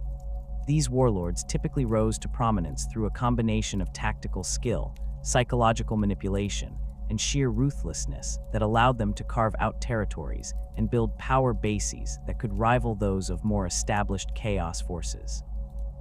Their success was often measured not in terms of conventional military victories, but in their ability to spread terror and despair across entire sectors while maintaining the loyalty of their increasingly unstable followers. Krieg Acerbus had emerged as one of the most successful of these Chaos Lords, building his power base through a combination of strategic alliances and brutal elimination of rivals that demonstrated his mastery of both conventional warfare and Night Lord's terror tactics. His warband controlled several key shipping lanes in the eastern fringe, using their position to conduct systematic piracy operations that provided them with the resources necessary to maintain their equipment and expand their influence. Acerbus's approach to leadership was pragmatic rather than ideological, focusing on results rather than adherence to any particular interpretation of Night Lord's doctrine. The Bleeding Eyes under Vandred had evolved into something resembling a dark religious order, with their leader serving as both military commander and high priest of a twisted theology that elevated suffering and despair to sacred principles. This warband's operations were characterized by elaborate rituals and ceremonies that incorporated elements of human sacrifice and systematic torture, creating a belief system that provided their followers with a sense of purpose and meaning that went beyond simple survival or revenge. Vandred's religious authority was based on his claimed ability to interpret Konrad Curze's teachings and apply them to contemporary situations, making him both a military leader and a spiritual guide for his followers. The Carrion Lords, led by the former chaplain Malleus Darkblade, had established themselves as specialists in void warfare and boarding actions, developing techniques for capturing enemy vessels that combined traditional Night Lords' terror tactics with sophisticated naval combat doctrine. Darkblade's forces operated primarily in the Segmentum Solar's outer reaches, where they preyed on Imperial shipping while avoiding the concentrated fleet assets that protected the more heavily defended core worlds. Their success was based on their ability to strike without warning and vanish before Imperial forces could respond, using captured vessels to expand their fleet while eliminating potential witnesses to their operations. The Raptor cults that had emerged from various Night Lords formations represented a particularly extreme evolution of the Legion's jump pack assault traditions, developing into semi-autonomous organizations that served multiple warbands while maintaining their own distinct identity and practices. These formations were characterized by their complete abandonment of traditional Space Marine discipline in favor of a feral savagery that made them effective shock troops, but difficult to control and direct towards specific objectives. The Raptor cult's recruitment practices involved the systematic conversion of captured enemies through procedures that were designed to break their psychological conditioning and reshape their identity according to the cult's twisted values. The mercenary alliances that Night Lords formations established with other Traitor Legion warbands reflected their pragmatic approach to survival and their recognition that cooperation was often necessary to achieve objectives that were beyond the capabilities of individual units. These partnerships were typically temporary arrangements based on mutual benefit rather than genuine loyalty, with each party seeking to exploit the other's capabilities while minimizing their own risks and commitments. The Night Lords' expertise in terror tactics and psychological warfare made them valuable allies for forces that needed to break enemy morale or extract information from captured personnel. The collaboration between Night Lords formations and Iron Warriors warbands proved particularly effective, as the two legions' complementary capabilities created opportunities for complex operations that combined siege warfare with terror tactics. The Iron Warriors would establish and maintain siege lines around target installations, while Night Lords' forces conducted infiltration and terror operations designed to break defender morale and create opportunities for breakthrough assaults. These partnerships required careful coordination and mutual respect, as both legions possessed strong traditions of independence and self-reliance that made cooperation challenging. The relationships between Night Lords and Word-Bearers formations were more complex, as the 17th Legion's religious fervor often conflicted with the Night Lords' more pragmatic approach to chaos worship and their focus on terror as a tactical tool rather than a spiritual practice. However, some collaborations proved successful when Word-Bearers provided ideological frameworks that helped Night Lords formations maintain unit cohesion, while the VIII Legion specialists conducted operations that supported broader religious or strategic objectives. These alliances were often mediated by Chaos Lords, who possessed the diplomatic skills necessary to bridge the gap between the two legions' different approaches to warfare and worship. The partnership opportunities that emerged with Alpha Legion cells were perhaps the most sophisticated of these inter-legion collaborations, as both forces specialized in unconventional warfare and possessed the operational security practices necessary to maintain effective covert operations.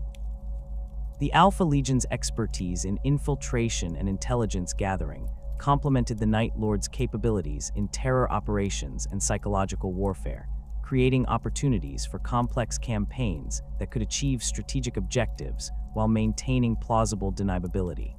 These collaborations were characterized by their compartmentalized structure and limited information sharing, reflecting both legions' paranoid operational cultures. The trading relationships that Night Lords formations established with various pirate fleets and criminal organizations provided them with access to resources and intelligence that were essential for their continued operations. These partnerships were based on mutual exploitation rather than trust, with Night Lords offering their services as enforcers and terror specialists in exchange for supplies, equipment, and information about Imperial fleet movements and defensive preparations. The criminal contacts that resulted from these relationships often proved more reliable than formal alliances with other Chaos forces, as they were based on clear economic incentives rather than ideological compatibility. The recruitment assistance that some Night Lords formations received from other Traitor Legion warbands reflected the practical challenges of maintaining their strength while operating in hostile territory without reliable supply lines or support networks. Iron Warriors artificers would sometimes provide technical expertise for gene seed implantation procedures, while Word-Bearers chaplains might assist with the psychological conditioning necessary to convert captured Imperial personnel into functional Night Lords warriors. These forms of cooperation were typically limited in scope and duration, reflecting the temporary nature of most inter-legion alliances during the Long War. The intelligence sharing networks that developed between Night Lords formations and other Chaos forces created opportunities for coordinated operations against Imperial targets while reducing the risks associated with individual warband activities. These networks were informal and decentralized, relying on personal relationships between individual commanders rather than formal organizational structures. The information exchanged through these channels included details about Imperial fleet movements, defensive preparations, and potential targets for terror operations, allowing participating forces to plan their activities more effectively while avoiding conflicts with allied units. The evolution of Night Lords culture during the Long War reflected their adaptation to a strategic environment that was fundamentally different from the one they had known during the Great Crusade and Heresy. As they transformed from a unified legion, serving a coherent political cause, into a collection of autonomous warbands, united only by their shared heritage and their commitment to spreading terror throughout Imperial space. This transformation was neither immediate nor uniform, with different formations adapting to their circumstances in ways that reflected their particular leadership, recruitment practices, and operational environment. The transformation of the Night Lords from a unified legion into scattered warbands of pirates and mercenaries reached its ultimate expression in the 41st millennium, where the descendants of Konrad Curze warriors had become the galaxy's most feared practitioners of terror warfare. Operating independently across the vast expanse of Imperial space, these formations had evolved into sophisticated criminal enterprises that combined the tactical expertise of Space Marines with the ruthless pragmatism of career criminals. Their operations spanned from the eastern fringe to the galactic core, creating a network of fear that stretched across entire sectors while remaining deliberately fragmented to prevent Imperial authorities from mounting effective coordinated responses. The current structure of Night Lords operations bore little resemblance to traditional Space Marine organization. having evolved into a loose confederation of autonomous warbands that cooperated when mutual benefit could be achieved while maintaining complete independence in their strategic planning and tactical execution. These formations ranged in size from small terror cells, consisting of a handful of warriors, to substantial fleets commanded by Chaos Lords who controlled hundreds of followers and dozens of vessels. The larger warbands operated like criminal empires, maintaining territories, tribute systems, and intelligence networks that allowed them to conduct sustained campaigns against Imperial targets while avoiding the concentrated military responses that would threaten their survival. The recruitment practices employed by contemporary Night Lords formations reflected their complete abandonment of traditional Space Marine selection criteria in favor of methods that prioritized psychological suitability for terror operations over physical capability or moral character. Candidates were drawn primarily from the criminal underworld of Imperial worlds, with particular emphasis placed on individuals who had demonstrated both the capacity for extreme violence and the psychological flexibility necessary to thrive in the Night Lord's chaotic operational environment. Pirates, murderers, and torturers were actively sought out for conversion, while traditional military personnel were generally avoided due to their ingrained discipline and loyalty to Imperial institutions. The gene seed implantation procedures used by Night Lords formations had deteriorated significantly from the sophisticated medical protocols once employed by the Unified Legion, becoming crude and often fatal processes that reflected both the degraded quality of their medical facilities and their desperate need for new recruits. Success rates for these conversions were substantially lower than those achieved by Loyalist chapters, with many candidates dying during the implantation process or suffering psychological breakdown that rendered them unsuitable for military service. The survivors of these brutal procedures were often unstable and prone to violent episodes, requiring constant supervision and psychological manipulation to maintain their effectiveness as warriors. The technological capabilities maintained by Night Lords warbands varied dramatically depending on their access to resources and their relationships with other Chaos forces, but most formations operated with equipment that was significantly inferior to that used by Loyalist Space Marine chapters. Weapons and armor were typically salvaged from battlefields or captured during raids, then modified by whatever technical personnel the warbands could recruit or coerce into service. These modifications often emphasized psychological impact over tactical effectiveness, with weapons designed to inflict maximum suffering and armor decorated with grotesque trophies that served to intimidate enemies and identify the wearer as a Night Lord. The void warfare capabilities of Night Lords' fleets represented one area where their technological standards remained relatively high, as their survival depended on their ability to strike rapidly and escape before Imperial naval forces could respond. Their vessels were typically fast and maneuverable rather than heavily armed, optimized for hit-and-run operations rather than sustained fleet engagements. Ship modifications focused on improving stealth capabilities and boarding capacity, with specialized equipment for capturing enemy vessels intact and facilities for interrogating captured crews.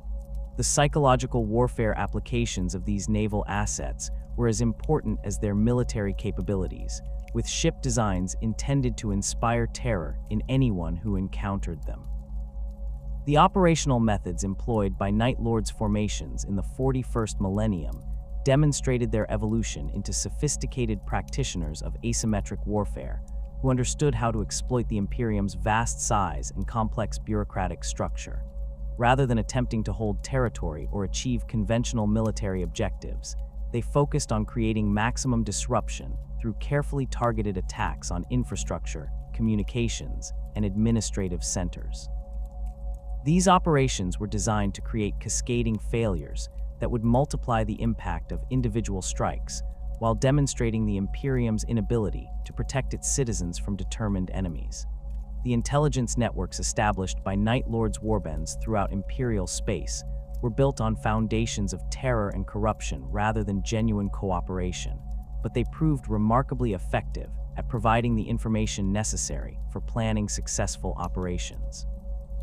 Local criminals, corrupt officials, and terrorized civilians provided intelligence about Imperial fleet movements, defensive preparations, and potential targets in exchange for protection from Night Lords' reprisals, or simply to avoid becoming victims of their terror campaigns. These networks were inherently unstable and required constant maintenance through demonstrations of Night Lords' power, but they provided coverage that extended far beyond the warbands' immediate operational areas.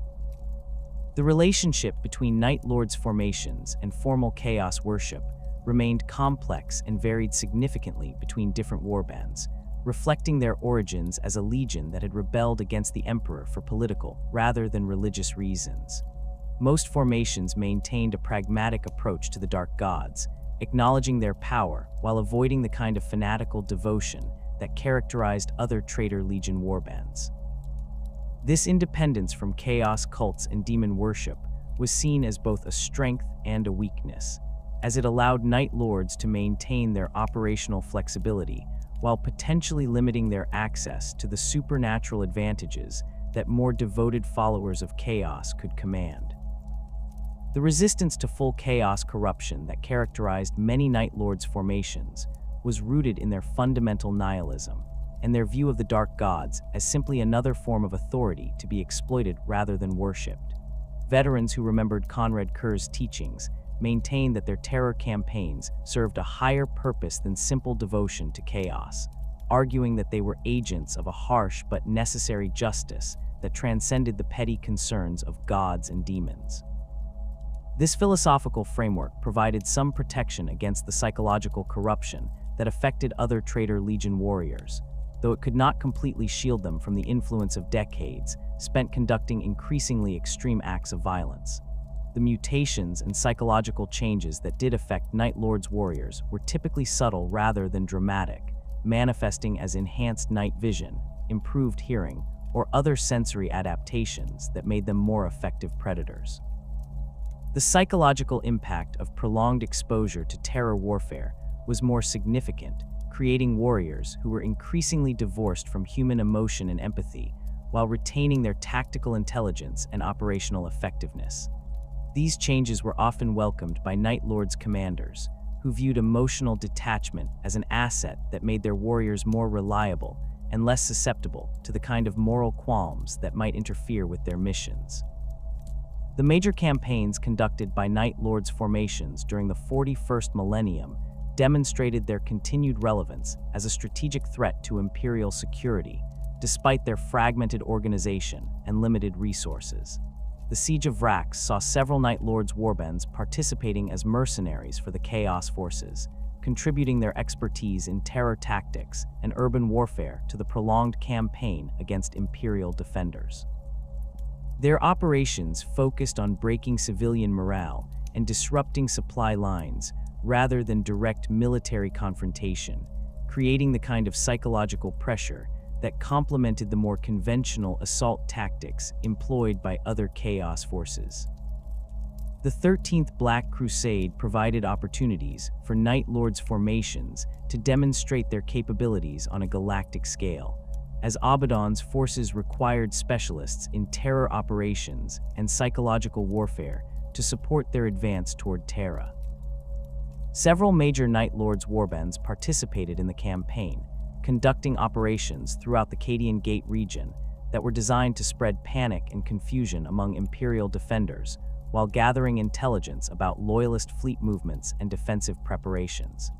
These contributions were significant despite the Night Lords' refusal to fully integrate their forces into Abaddon's command structure, reflecting their continued independence and their preference for autonomous operations. The Badab War saw Night Lords formations operating on both sides of the conflict, with some warbands serving as mercenaries for the Astral Claws, while others conducted independent operations designed to exploit the chaos created by the Civil War. This opportunistic approach was characteristic of Night Lords' strategic thinking, as they viewed the conflict primarily as an opportunity to acquire resources and settle old scores rather than as a cause worthy of genuine commitment. Their participation in the war was limited but effective, with their terror tactics proving particularly useful for breaking the morale of Imperial forces who were already demoralized by fighting against former allies. The ongoing conflicts with loyalist Space Marine chapters that characterized Night Lord's operations throughout the 41st millennium reflected both their continued effectiveness as warriors and the personal animosities that had developed during 10,000 years of warfare. The Imperial Fists maintained their traditional role as the primary Imperial response to Night Lord's activities, using their expertise in siege warfare and defensive tactics to protect civilian populations, while conducting methodical campaigns to eliminate terror cells and raiding bases. These conflicts were characterized by their intensity and their focus on complete annihilation rather than simple military defeat, as both sides understood that no quarter would be given or expected. The Dark Angel's pursuit of Night Lord's formations was driven by institutional memory of the Thrama's crusade and a desire to settle accounts that dated back to the heresy itself. The First Legion's secretive nature and their access to specialized equipment made them particularly effective at tracking and eliminating Night Lord's operations, while their willingness to employ extreme measures in pursuit of their objectives created a dynamic where both sides escalated their tactics to increasingly brutal levels. These campaigns often involved prolonged cat and mouse games that could span decades, with individual Night Lord's warbands being hunted across multiple sectors by Dark Angel's forces that refused to abandon their pursuit. The Raven Guard's approach to combating Night Lord's formations emphasized stealth and precision over the more direct methods employed by other chapters, reflecting their understanding of the enemy's tactical preferences and operational methods.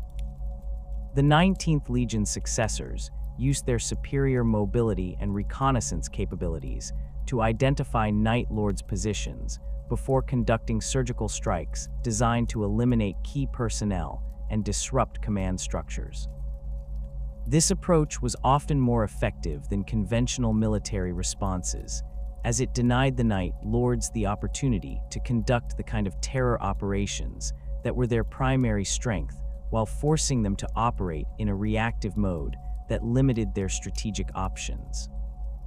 The Ultramarines and their successor chapters took a more systematic approach to Night Lord suppression, focusing on the protection of civilian populations and the restoration of Imperial authority in areas that had been affected by terror campaigns. This defensive strategy was less dramatic than the hunting operations conducted by other chapters, but it proved effective at limiting the long-term impact of Night Lord's activities while providing the stability necessary for affected regions to recover from their experiences. The Ultramarines' emphasis on administrative efficiency and logistical support made them particularly effective at countering the infrastructure attacks that were a hallmark of Night Lord's operations. The enduring impact of Konrad Curze's philosophy on imperial justice could be seen in the extreme measures that many imperial institutions had adopted in response to the threat posed by Night Lord's activities. The systematic use of public executions, torture, and other forms of intimidation by imperial authorities reflected an acknowledgement that conventional law enforcement methods were inadequate for dealing with enemies who specialized in terror warfare. This evolution toward harsher methods was often justified as a necessary response to chaos corruption, but it represented a fundamental shift in imperial culture that brought the Imperium closer to the kind of fear-based society that Curze had originally sought to create. The Adeptus Arbites had developed specialized units trained specifically to combat Night Lord's infiltration and terror operations, using methods that were remarkably similar to those employed by the VIII Legion during their compliance campaigns. These arbitrator forces were authorized to use extreme measures in pursuit of their objectives, including the systematic interrogation of suspected collaborators and the public execution of captured Night Lord's operatives. The psychological impact of these operations was considered as important as their direct military effectiveness, as they were designed to demonstrate Imperial resolve while deterring potential collaboration with Chaos forces. The Inquisition's response to Night Lord's activities involved the deployment of specialized Ordo Malleus and Ordo Hereticus forces trained to identify and eliminate Chaos infiltration networks before they could achieve their objectives. These operations often involved the systematic purging of entire populations that had been exposed to Night Lord's terror campaigns, reflecting the Inquisition's belief that such exposure created lasting corruption that could not be safely ignored. The extreme nature of these responses often created more suffering than the original Night Lord's operations, but they were considered necessary to prevent the spread of Chaos influence throughout Imperial society.